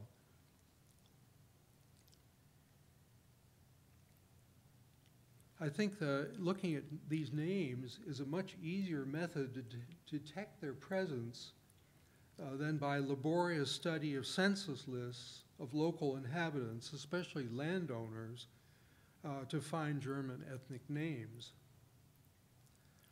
As far as I can tell, the first use of the term Texas German referring to their language was found in our published work from the middle and late 1960s. So instead of talking about Fredericksburg German or New Braunfels German or the German language spoken in New Braunfels, as Fred Eichel in 1949 and Catherine Clardy in 1954 had done, I applied the term to the whole area. Exploration of the concept Texas German was the raison d'etre, the really basic reason for the atlas in the first place, and there's a copy of the atlas up here on the table. Karen Rush, in her 2012 book, Language Maintenance and Language Death, The Decline of Texas Alsatian, quotes in her introductory chapter from page 1 of the atlas. And I'm going to skip over this quote, but it simply says that I had concluded that it was a rare event to find people in the whole central area who really speak a language markedly different from that which prevails everywhere. In other words, it varies, to be sure, there's high variation, but it's really the same language. It's Texas German. For the speaker of Texas German or another dialect of German, for the speaker of Standard German or another dialect of German, such as Upper Alsatian, which is spoken here just west of San Antonio in Medina County, the problem of speaking Texas German is to identify which ways of talking are preferred and well understood, and which English loans can be used or have to be used for understanding. Other features of Standard German, on the other hand, can be retained without losing understanding. So you can use front-rounded vowels. They understand them, but it makes them feel that you just stepped off the plane from Europe if you use those vowels. Now, the language has clearly survived an unexpectedly long time. Some speakers that I recorded starting in 1962 were in the 5th generation, and now they're in the 7th generation, counting from the emigrating generation. When I was doing that work, I attributed this longevity to a number of factors, about 4 factors. Firstly, poor Texas state organization and support of English medium schooling. In other words, the vertical organization we've been hearing about, okay, was totally lacking in the beginning. There wasn't any vertical organization of the school system, or it was very weak. There was horizontal organization. Secondly, there was an extreme antipathy, that is, opposition of many of the European immigrants towards slavery. Thirdly, they were isolated on widely spaced farmsteads and ranches, although this was somewhat offset by their strong community organizations, glee clubs, hunting clubs, the church. Lastly, in the presence in Texas of another colonial language rather than another immigrant language, as first defined by Heinz Kloss in his writings, and a concept, I think, redefined by Mufwene as his founder's principle, and namely the Spanish language was present here massively. This weakened the influence of English, I feel. Okay, I'm going to skip some material here. 21st century writers like Boas and Rush downplay any direct Spanish influence in the formation of either Texas German or Texas Alsatian. Yet I did notice that there were Spanish loanwords, lots of loanwords used in Medina County, which is only like, it's practically a suburb of San Antonio now, just to the west of here. And I think that its proximity to the city here, San Antonio, and the religious solidarity of Catholicism, they were almost totally Catholic, may have intensified the presence of Spanish. As for example, galerie, for a covered porch, which didn't exist in German architecture, but which they had to build immediately here because they had no air conditioning. It was mighty hot. Tanque. Well, you know, they thought that Galleria came from Louisiana, French galerie, rather than from Mexico, Galleria. I think that the Spanish origins was much more likely. The tank, the artificial watering hole, the first thing ranchers had to do to dig out for their livestock, no doubt came from Spanish, tanque. Burro was the common name for a donkey, and the only word for pumpkins was calabazas. They used the Spanish word. Storekeepers in Medina County told me that they needed to know Spanish to deal with their customers. The trilingual public signs here in San Antonio, which were here for decades, gives you some idea of the power of all 3 languages. It was a trilingual city, English, German, and Spanish. On the other hand, immigrant languages, and there were plenty of them just east of here. And you can see here, I don't know if you can read those names, but there were various studies of Wends or Sorbs, Poles, and Bayman, the Czechs in this area. None of them really were on signs. The only place where you saw them written was on gravestones. Like Boas, Hans Boas, who stopped by accident in Fredericksburg. I think we have another slide here.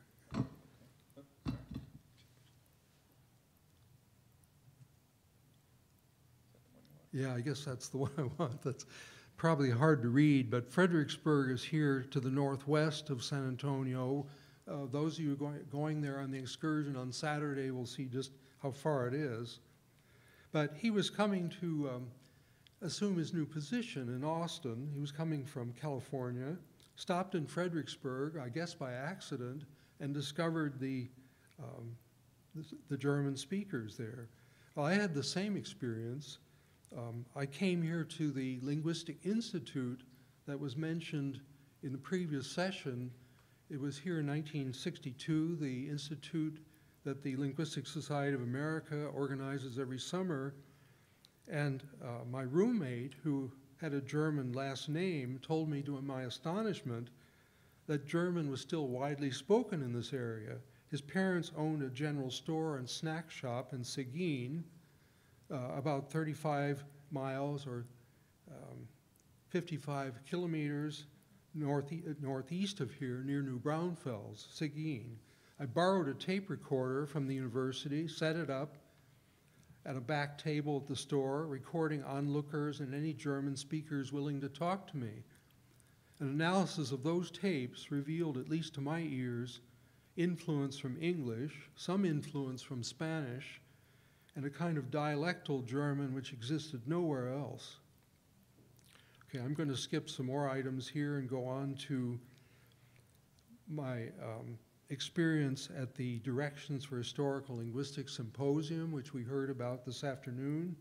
I was present when Leboeuf, Weinreich, and Herzog were standing on the stage, and where Herzog announced that language would be dysfunctional if it didn't have variation. Little did I know that a paradigm change was occurring on that stage in 1966. But this is exactly the way I view Texas German and why I call it a single language. People feel comfortable speaking this way. It's their language. We as linguists see all sorts of variation. We see all sorts of subdialects. They don't view it that way. They view it as German. And they also see Standard German as another kind of German. It's all the same language, they tell me.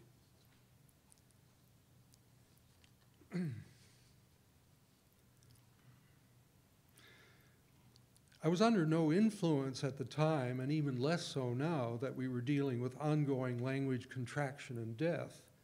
Many people that I met seemed surprised that a young man, I was in my late 20s and early 30s at the time, would be so interested in their language and life situation. Some of them encouraged me to spearhead a revival movement via political and educational means. I lived in Austin, after all. And at that time, there were still an estimated 70,000 fluent speakers, including German first language young people in the central 31-county area. And this you're looking at is an example of a map from the atlas. This particular item was the word for icicles, and most people remembered that word. They had various renditions for it. Boaz, on the other hand, in 2009 reports that in New Braunfels at least, very few people remembered what this word was. So they remembered it in the 1960s. They did not remember it in this century.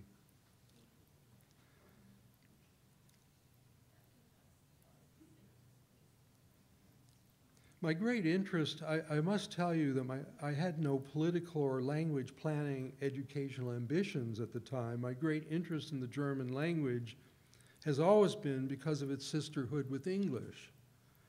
Knowing about German, for me, was a stepping stone to greater knowledge about English. And in addition, I was keen on taking up a new topic, English-based Pidgin and Creole languages, which I was convinced would provide interesting and valuable insights into our language from a different angle.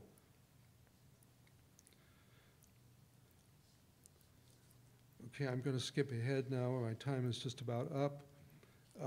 Let me also say that within the central 31 counties studied in the atlas, the area of Comfort and Boerne, which are just west of here, San Antonio is about here, and these towns are up in here in Kendall County,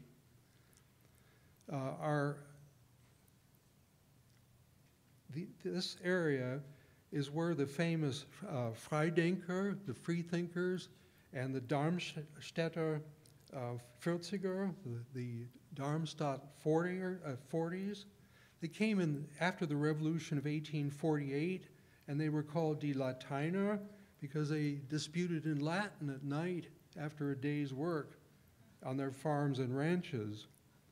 Now, in that area, such disparate issues as slavery and prohibition did not fare well. Comfort is the home of the famous pro-union monument. And we have a picture of that.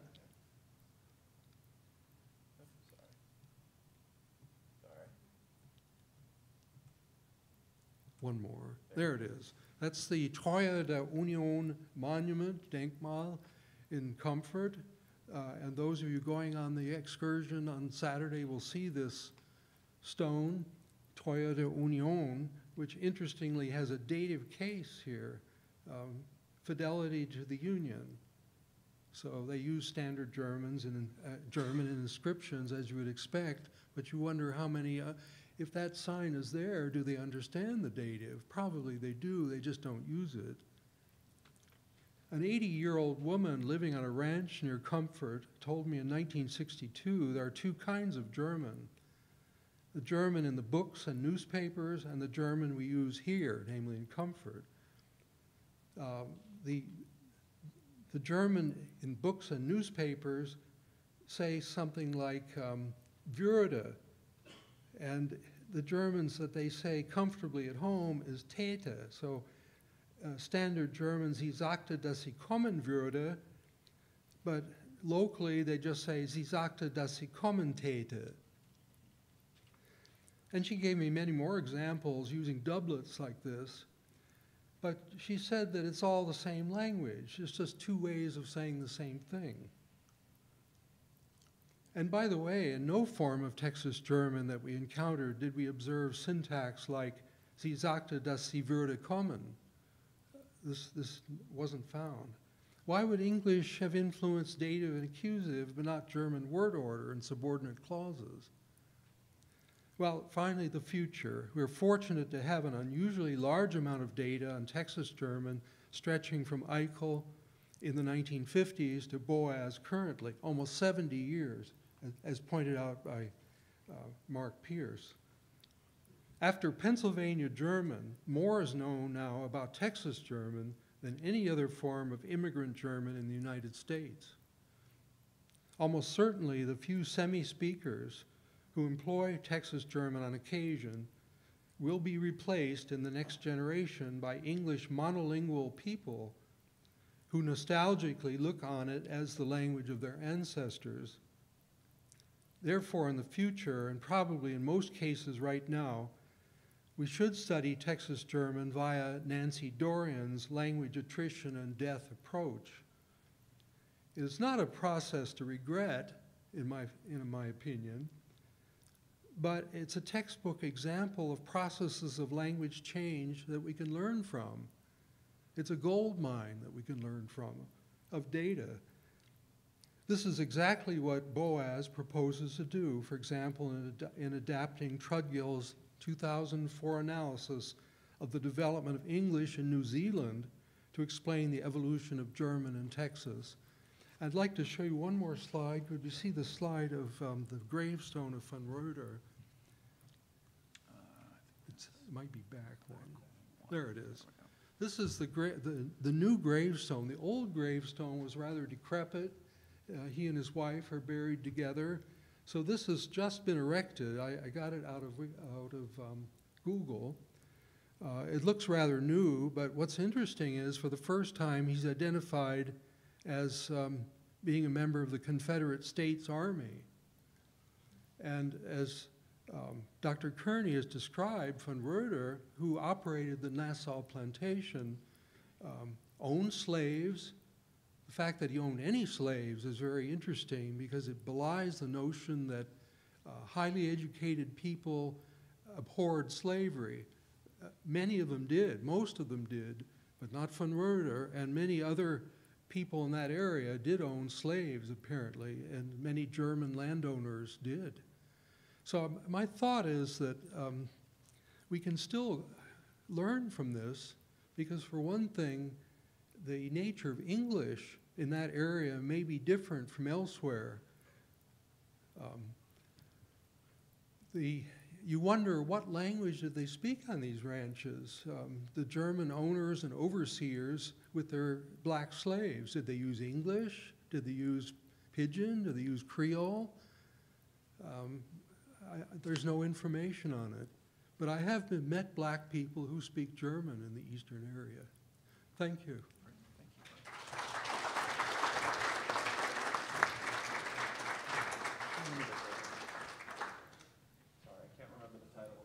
Talk, so. Okay. So our last speaker in this session will be Alfred Wildfeuer from the University of Augsburg, who will talk on the descriptive adequacy of linguistic terminology, possibilities for labeling linguistic minorities, especially concerning Texas German. Okay.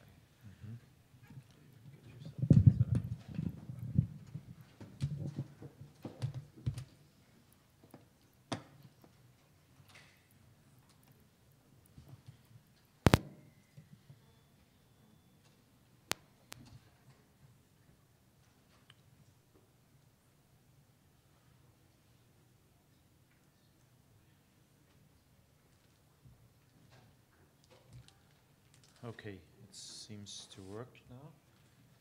Okay, thank you very much. Ladies and gentlemen, dear Bridget, thank you for inviting me to talk about the descriptive adequacy of linguistic terminology. I'm very happy to be here at this great event. Thanks very much.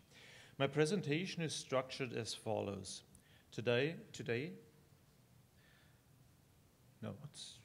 Next slide, here it is. Today I would like to share some ideas with you that I have developed on this topic. I will begin with a short presentation of different German-speaking settlements that are in linguistic description traditionally referred to as linguistic islands, language islands, or speech islands.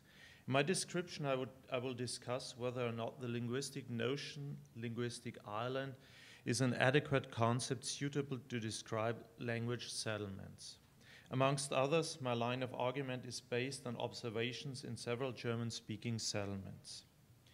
I will present observations made in the village Wolfsberg in Romania, Central Europe, in the town Ness City in Kansas, and in the Texas German settlement Boerne, not far from here.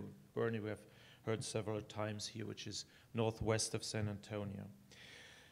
Wolfsberg. Wolfsberg is situated in the Romanian Banat region and was first settled in 1828 by settlers from Bohemia. Until the end of the 1980s, the settlement was a linguistically extremely homogeneous community. The local policeman was the only person in town whose first language was not German. After the massive exodus of German-speaking population from the town in the 1990s, about a dozen of German-speaking Bohemians are still remaining in the village today. The conditions in another, also German Bohemian settlement are different. In the vicinity of Ness City, Kansas, German Bohemians founded a settlement around the year 1920. To this day, a family from Ness City is still using a German Bohemian variety of intra-family communication. The conditions for Texas German settlements, like the one in Boerne, is again different, as these settlers came from very different regions in north-central Europe. We can shortly listen to audio samples from the settlements. For reasons of time, we will only listen into 2 short recordings. These may give a short impression. First to Ness City in Kansas. Oh ja, von Weihnachten daheim, wir haben eine gute Weihnachten gehabt, aber daheim, ich bin gewesen mit meiner Mama und Dad gewesen. Wenn sie Quacker gespielt haben für Epsi, wir haben eine gute Weihnachten gehabt. Ja, wir haben dann wieder gehabt, wo sie mir einen Schaum gefixt hat und alles und das. Ja, und Doppel haben wir gehabt, mein Gott, eine. Ja, wir haben und oft Nüssen und Candy und alles haben wir gehabt. Aber ja, von Weihnachten daheim. Oh, sorry. So it's a Christmas story. It's not the right time maybe, but Christmas will come soon. Okay, let's switch to Texas German Bernie. It's a recording which was not done by myself, but by the Texas German Dialect Project. Let's have a Und Sie short sind look hier in into it. Neubraunfels geboren? Nein, ich war in Geronimo geboren, in 33. Und um die Zeit, Dinge, mein Vater war ein Automechaniker, aber die Zeiten waren so schlecht. There was a depression time. Und hat sein Geschäft verloren. Und da, he worked for PWA, hat Terraces. Weißt du, was das ist? You know, an dem Land, hat das gebaut und für $6 die Woche. Und damit war ich hab noch einen Bruder und ich habe 2 Schwestern gehabt. Aber an dieser Zeit war die vierte oder die zweite Schwester. Okay, let's stop here. You can hear more of these recordings when you go to the website of the Texas German Dialect Project. As you might have already noticed, I've consequently tried to avoid using the term linguistic island to label these 2 or 3 examples. This is due to the fact that the metaphor of a linguistic island generally causes a semantic problem, in my opinion, when I associate it, for example, with the just presented settlements. Therefore, let's have a look at some definitions of the notion linguistic island. Quite early in linguistic approaches, Kuhn had defined linguistic islands as settlements founded through close colonization by one people on virgin soil in the midst of a foreign people. I want to add here that the vast majority of German-speaking settlements were not closed colonies. Only the Romanian Wolfsberg and a few others go with Kuhn's definition, but these are really a minority. Clearly too vague for many settlements are factors like limited geographical area and internal structure of the so-called linguistic island mentioned in Hutter's definition, for example. I quote, "Linguistic islands are internally structured settlements of a linguistic minority on a limited geographical area in the midst of a linguistically different majority. It is to some extent hard to establish the exact borders of the ones in Kansas, for example, or the ones in Texas. Texas German settlements have been a case of dispersed settlements from the beginning on, and the German-speaking population drifted further apart in the years following the immigration. Dispersion thus increased. An explicit geographical limit setting settlers off from surrounding people, like an island, so to speak, existed in some cases only at the beginning and was subsequently replaced by a mere feeling of belonging together. This identity-based connection that had developed during the decades after the immigration could in the past, and still can today, in some cases overcome certain geographical distances. It has thus at least helped to some degree to preserve the dialect of a linguistic community. Today, parts of these identity-based connections are the different societies that concentrate on the history and the development of the immigrants, especially societies in the English-speaking part of the world. An example of this is the Texas German Society, founded in 1983 in Harris County, and which states as its purpose to preserve and encourage the German heritage, culture, and language of German Texas. The German Bohemian Society, the German Bohemian Heritage Society in New Ulm, Minnesota, and the Bukowina Society of the Americas in Alice, Kansas, are further examples for such societies. All of these offer informative websites. Definitions and descriptions of German linguistic islands emphasize the relative isolation in the middle of a linguistically different setting. For example, Wiesinger from 1980. And the non-assimilation or just very slow assimilation to a linguistically different majority in contact in the past and today. The same metaphor can also be found in a recently published book by Schmidt and Hergen from 2011. Besides a few language islands, no isolated regional varieties have been in existence for around 200 years. Another example is Karin Rösch from 2012, who has done huge and very valuable research on the decline of Texas Alsatian in Medina County, west of San Antonio. On page 16, Karen Rush uses the term colonies for these settlements around the town of Castroville. But on page 27, she uses, likely as a synonym, the term speech islands. Throughout the world, the frequently used metaphor of an island to describe German-speaking communities is, in my opinion, only adequate for a minority of settlements. The idea of an island as a definition is in general rarely convincing. Looking at the history of the German settlements and their present situation, the concept of an island is nowadays only adequate with restrictions for few settlements like the above-mentioned Wolfsberg in Romania. In the case of the previously discussed examples of Kansas and Texas German, the metaphor of a linguistic island is less adequate to describe the settlement. From the beginnings, these settlements had never been isolated from linguistically different surrounding communities, and individual family members were quickly forced into learning English. This is not only applicable for these examples, but also for many other German settlements in the US, for example in Minnesota or Colorado. Relatively isolated linguistic islands are moreover not necessarily essential to keep a linguistic community alive over several generations. When it comes to Texas German, and we have heard this several times before, we find a set of about 6 to 7 generations who kept the German varieties. Though I have to add here that the longest continuously existing German-speaking settlements up to today in fact show some insularity. These are different Bavarian settlements in northern Italy with around 20 generations of German-speaking inhabitants.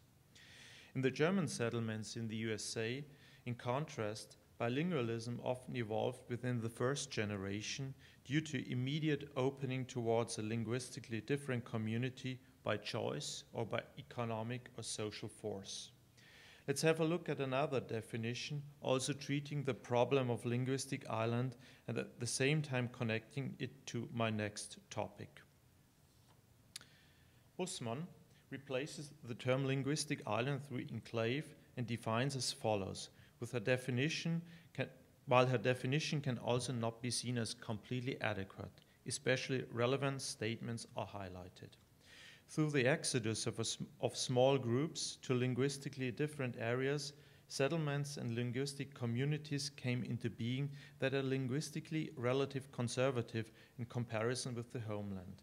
Thus, the investigation of linguistic conditions in enclaves offers access especially to the reconstruction of archaic features and relic varieties of a language, and can thus be used to determine steps in language change. This Bussmann's definition, however, is also insufficient to describe many settlements that I focus on here. In most settlements, we have to assume developments which resulted from language contact. Contrary to Bussmann's postulation, trying to reconstruct the previous state of a language and dating language changes can thus also fail or be misleading. Similar criticism has already been expressed by Klaus-Jürgen Hutterer, who even talks about a dialect geographic illusion. This criticism passed on the classical concept of the term linguistic island applies without restrictions to all Texas German settlements, for example, which have basically been in language contact since their foundations. So Gilbert writes, as an example, in his tremendous atlas on Texas German, the east central counties are of a considerably more ethnically heterogeneous nature, which large numbers of people of African, Anglo-American, Czech, Polish, and Sorbian descent, as well as Germans. He speaks on the same page of 5 or more generations in a multi-ethnic environment and adds in a footnote that Western Texas German counties could hardly be called ethnically homogeneous, however. No wonder that Glenn Gilbert doesn't even mention the term linguistic island or speech island throughout his whole compendium. German varieties in English-speaking surroundings even seem to be less conservative when compared to the Donner varieties in Central Europe. In my recordings, conducted in German, Bohemian, Bavarian, for example, a lack of certain grammatical structures and the partial lack of characteristic Bavarian keywords could be discovered. The following examples illustrate this. First of all, two grammatical features, bonus and briefs. Looking at these two dialect words, we can see an English plural ending attached to the German base. This is a result of language contact. Interesting from an intralingual perspective is a form with the auxiliary werden plus present participle, which is common in parts of Bavarian. It expresses events in the immediate future connected with an inchoative meaning. In local dialects in Bavarian, examples like es wird regnen or es wird schneien are in evidence to express that something is just about to happen. Surprisingly, this form could not be found once in German Bohemian settlements in the USA, even though this form has been found to be in use already in Old High German and can be found in recent varieties of Bavarian. Instead of this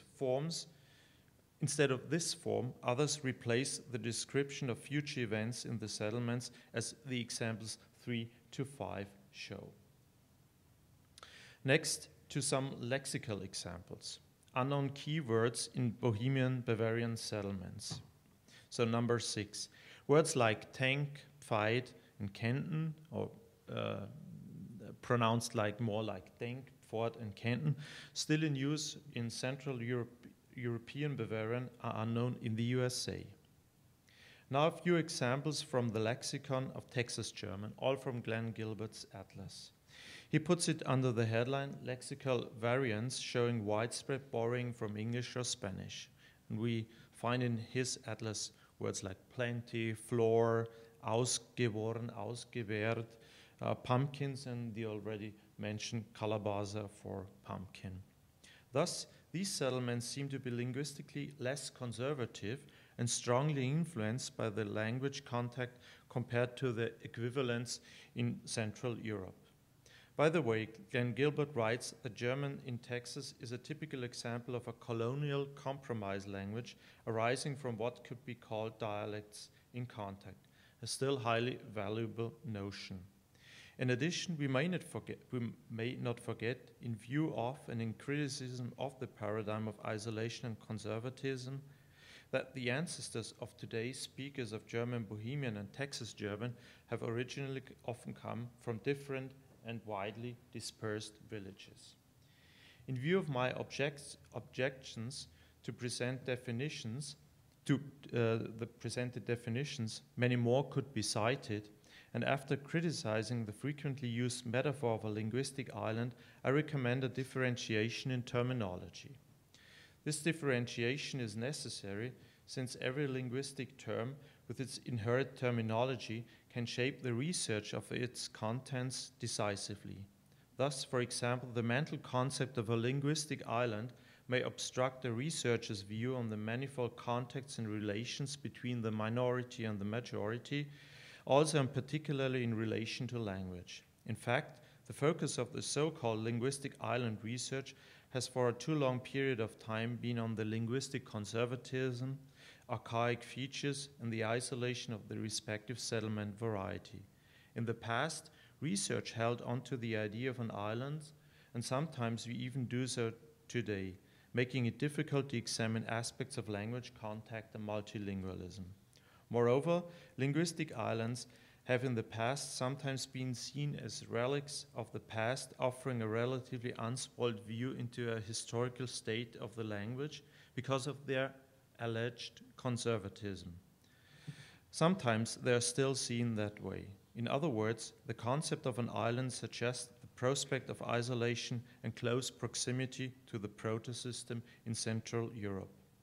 Let's return to the settlements that we focus on here. At least from a historical perspective, it seems as though the term linguistic island is adequate to describe the Wolfsberg type, for example, that I shortly presented at the beginning, at least when looking at its history. From today's perspective, however, with only few German-speaking people remaining who are all multilingual, the term historical linguistic island is adequate. Moreover, today's still relatively isolated settlements can be subsumed in this term like the ones in northern Italy. The term linguistic island would thus be adequate for settlements with the following criteria: foundation in isolation, limited language contact, no multilingualism from the beginning.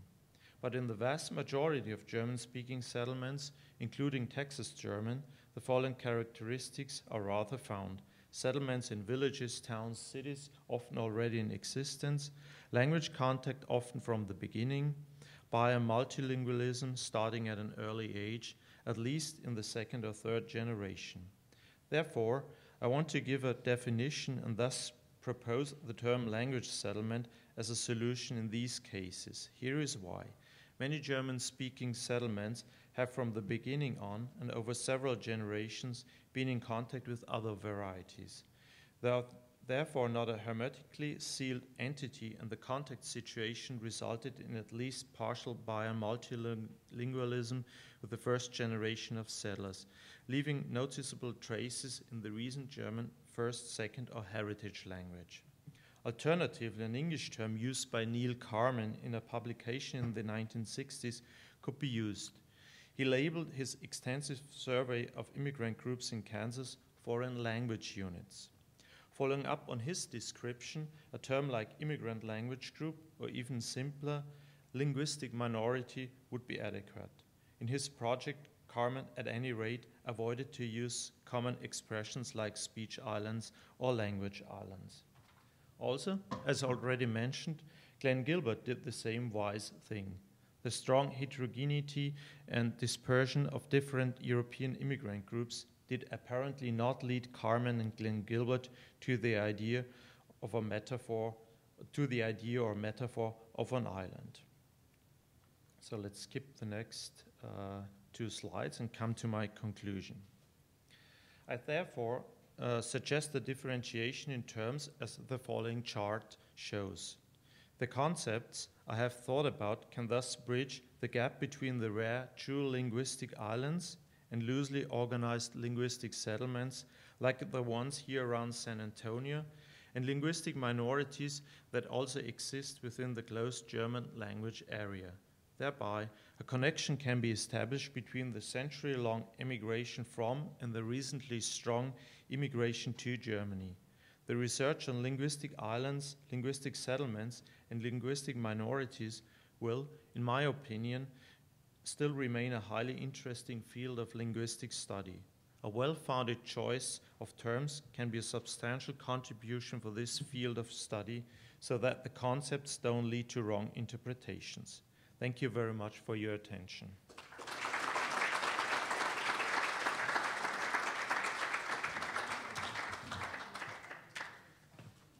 Okay, we've got about 15 minutes for general discussion, so I'm going to ask the speakers to come sit up here and ask questions.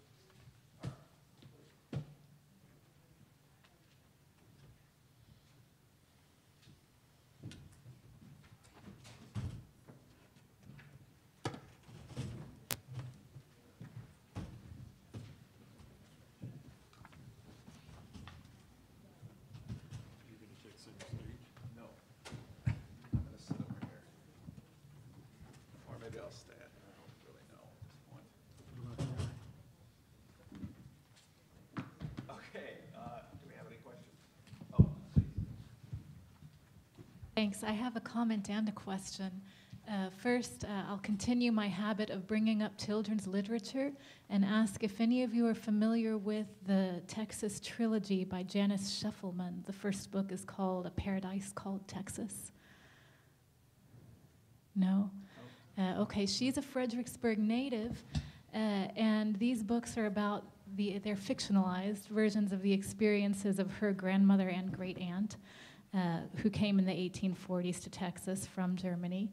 And what's striking about them now is that, there's an extended scene involving the first day of class in the first German school, the first school in Fredericksburg, which is a German school. And the teacher from this school was recruited and brought over from Germany specifically because he had studied Spanish as a university student. He's German, he knows Spanish, he does not know English.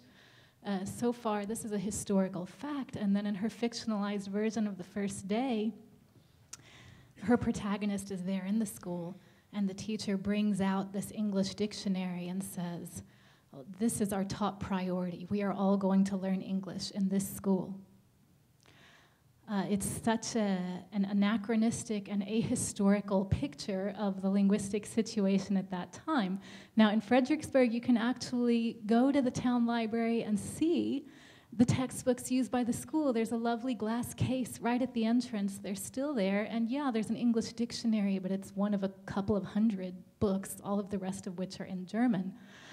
But this is so revealing that she's assuming, this is the 1980s, so more robust Texas German than the now. She's assuming total English dominance and projecting that into the past. And of course, this is a self-fulfilling prophecy. Once the language is seen as marginal, it will be marginal, and it is marginal now. Okay, I also had this question. I occasionally hear of old family documents, journals that are in Texas German, often in the older script, so the German speakers nevertheless can't read them. Is there any interest in collecting these, or is this part of the scope of any of the Texas German projects, by any chance?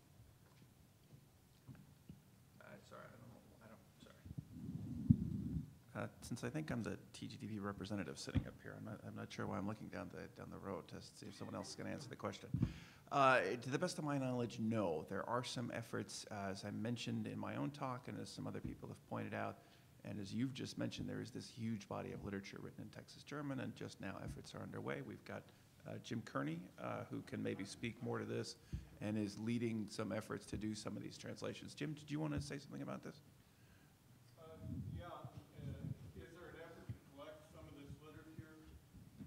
Yes, there is. The German Texan Heritage Society has made some efforts to do that. I personally have people bringing me books all the time, you know, that they've gotten from their closets or their attics. Most of these books, 90% of them are religious books, but occasionally some of them are very interesting books, like school books that are German. They're books for German speakers published in the United States, and I find those very interesting. About the German schools earlier, though, I wanted to make a comment about the vertical and horizontal thing. I thought that was very interesting. But sorry, can you just wait 10 seconds? So does that answer your question? Sorry, I just want to be sure that we've dealt with one question before we move on to the next one. Yeah, that's the only effort I know to actually collect things. From my own experience growing up in the Texas school system, although public education might have mandated the use of English, public education in Texas didn't really solidify until after World War I. Most people, the majority of Texas students went to private academies up through World War I. And the real event, which I experienced in my own life, was a consolidation of the schools in the early 1950s. Up to that point, you had rural schools, and they were almost completely autonomous. And German was the language of the playground. And after the schools consolidated in 1952, these rural speakers were thrown into the large consolidated schools, and that's when it came to an end. And that was a very important milestone in the school system, and I think in Texas German, just for what it's worth.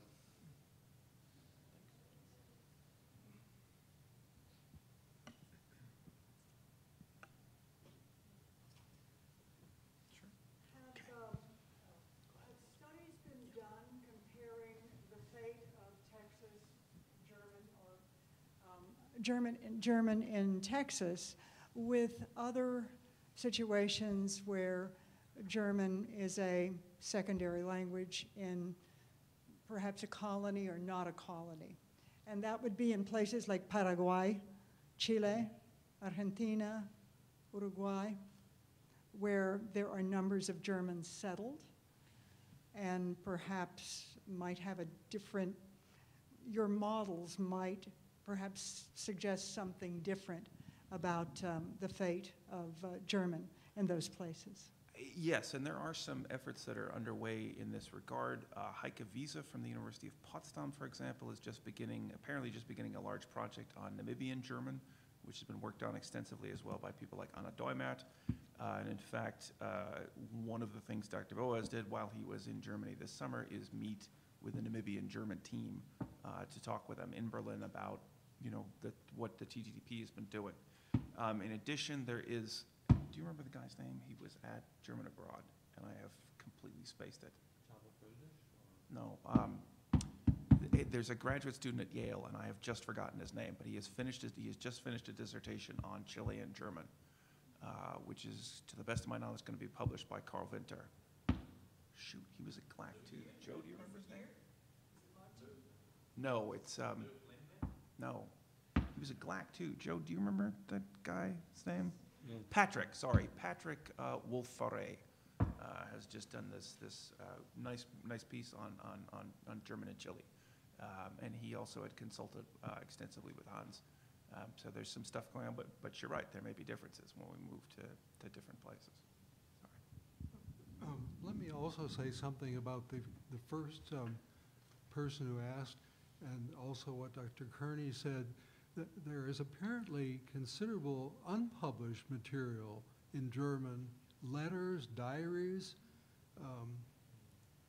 that exists in archives and could be published. And linguists, of course, are very interested in this material because it's not been edited and standardized, so the mistakes that we see in there give us some idea what was going on in the language before it practically died out, is the present situation. And also there are extensive archives in Germany of materials from Texas.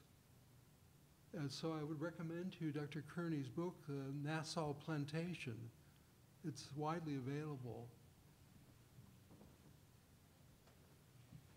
Quick question about that. I just wanted to talk about the economics, especially economics of the newspapers. I was looking at a couple newspapers this past week, not just in German, but also in Czech and a couple of other languages, and I noticed a lot of ads. Do you think, was there sort of like a cutoff of maybe ad sales, and that contributed to the decline of those newspapers, or were there other factors, economic factors that contributed to it? What really happens is the cost of publishing. In mid-19th century, it's small, individual, often single person editing the paper. Circulations of 300, 400 are viable. You start having increased technology, typesetting technology, and you get the centralization of papers. So the examples that I know best are from the upper Midwest. Wisconsin and Minnesota, they're no longer being literally set in the community.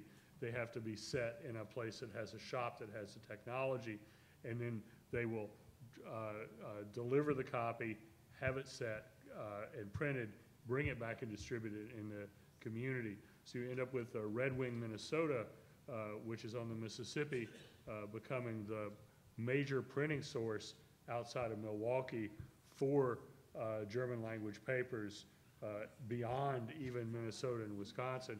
So you've lost that local connection, and it's driven by a need for larger and larger circulations. I gave a couple of examples of, as the press is contracting, the ones that survive start having growing circulations, but the growth in circulation is not as fast as the economic need of growing circulation. You'll see occasionally, I mean, of course there are a million of these things and they all have somewhat different stories, and you will see some that just fail economically. That was always happening. So I think that one of the key points is when they stop being founded. But ad sales shuffle a whole lot. You get, I haven't looked at this quantitatively, but you get more English ads later on in German papers and in other language papers, Norwegian papers and so on. And you get more non-local ads. So you can see Coca-Cola ads and stuff like that in local papers. But I don't think that's generally, that's not the economic thing that drives them out of business. It's the increase in cost, much like the loss of small farms and really super independent farms of the kind that were typical in the 19th century. It's that sort of centralization pattern that's happening. And it's described a lot in the history of newspaper work. Did I get your question?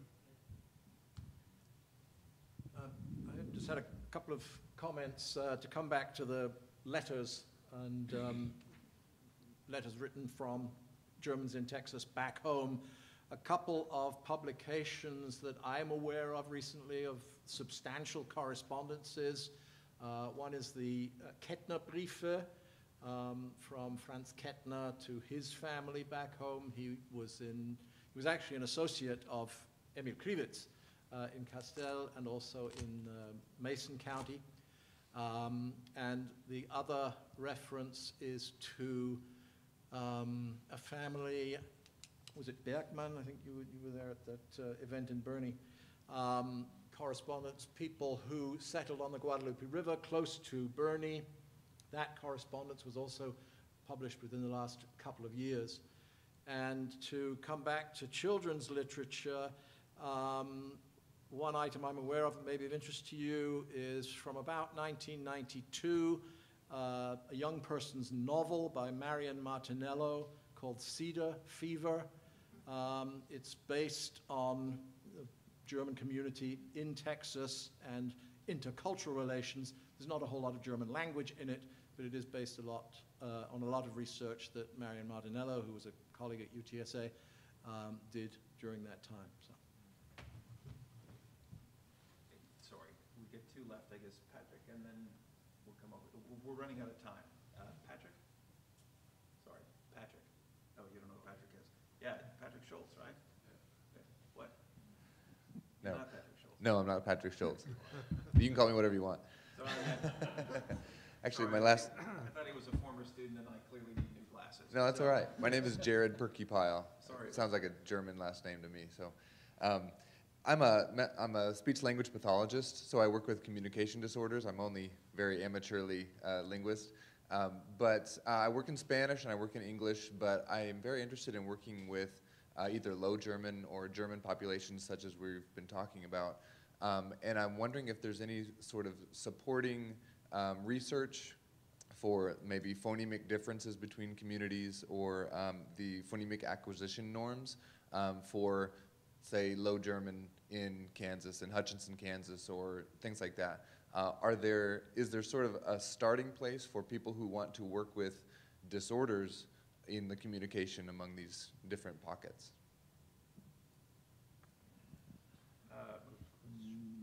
Not that I am necessarily aware. Sorry. Not that I am necessarily aware of. That doesn't mean that there isn't anything. I mean, there's been a lot of work on the phonology. There's been there's an increasing body of work on the phonetic aspects. So, for example, Joe is a student, Samantha Liddy, exactly, who has finished or almost finished, who has finished a dissertation on this phonetic interpretation sort of thing. But for communication disorders, I'm not familiar with anything. Is that ring any bells for anyone? No. But maybe a side note to your question. So there is a program in the state of Kansas, and it's called the Kansas Statewide Farm Workers Program, and they care for health insurance, for example, and you can apply as a farm worker for health insurance in the state of Kansas. And they have forms in 3 different languages: English, of course, Spanish, of course, and Low German, not of course. But they have it. So it's for the Mennonites coming from Mexico who mostly speak Plautdietsch, so Low German as the first language. And so now you have the opportunity, the possibility in the state of Kansas to fill in this form where the questions are in Low German, where you can answer in Low German. So that's not really an answer to your question, but it shows that it's an interesting question, so to speak.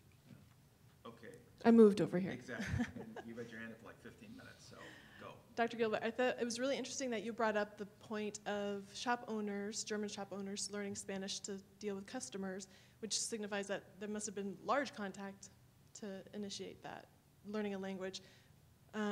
So I'm really interested in that because Dr. Boaz's book, in his last part of the book, talked about the death of the language, and one of the reasons it might be hard to bring back is because of the influx of Spanish speakers in the community. So I see a disparity there. So I'm wondering of the significance, is it still a higher significance now, or just the relationship? Because I haven't really seen, I've been trying to research just the Spanish-German contact, but I haven't really seen a lot of that in research. What the research I have seen indicates that there was a segregation. So how do we reconcile that? These storekeepers, you know, I was doing this work in the 60s, so they may have been describing the situation right after the First World War or between the First and Second World Wars. They learned language as much as necessary to carry on the business of their store.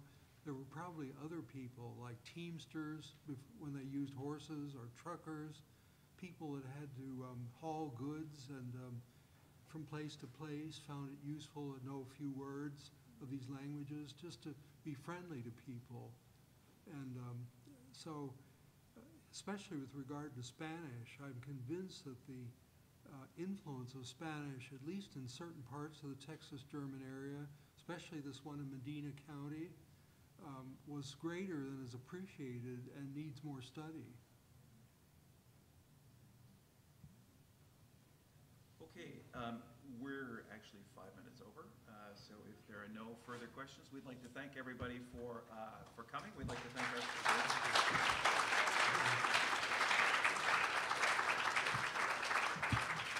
And we'll see you tomorrow for more historical linguistics. Panelists don't run off quite yet. They work together well.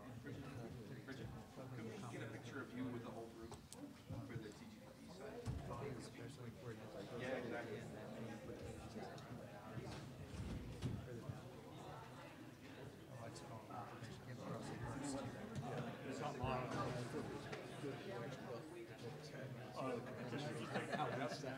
Oh, yeah. I wanted to rush to that slide. Yes, it's a pleasure to meet you. I was admiring your atlas the other day. I'm not a German scholar, but Chris was sharing it with me. I'm a cultural anthropologist. I'm based like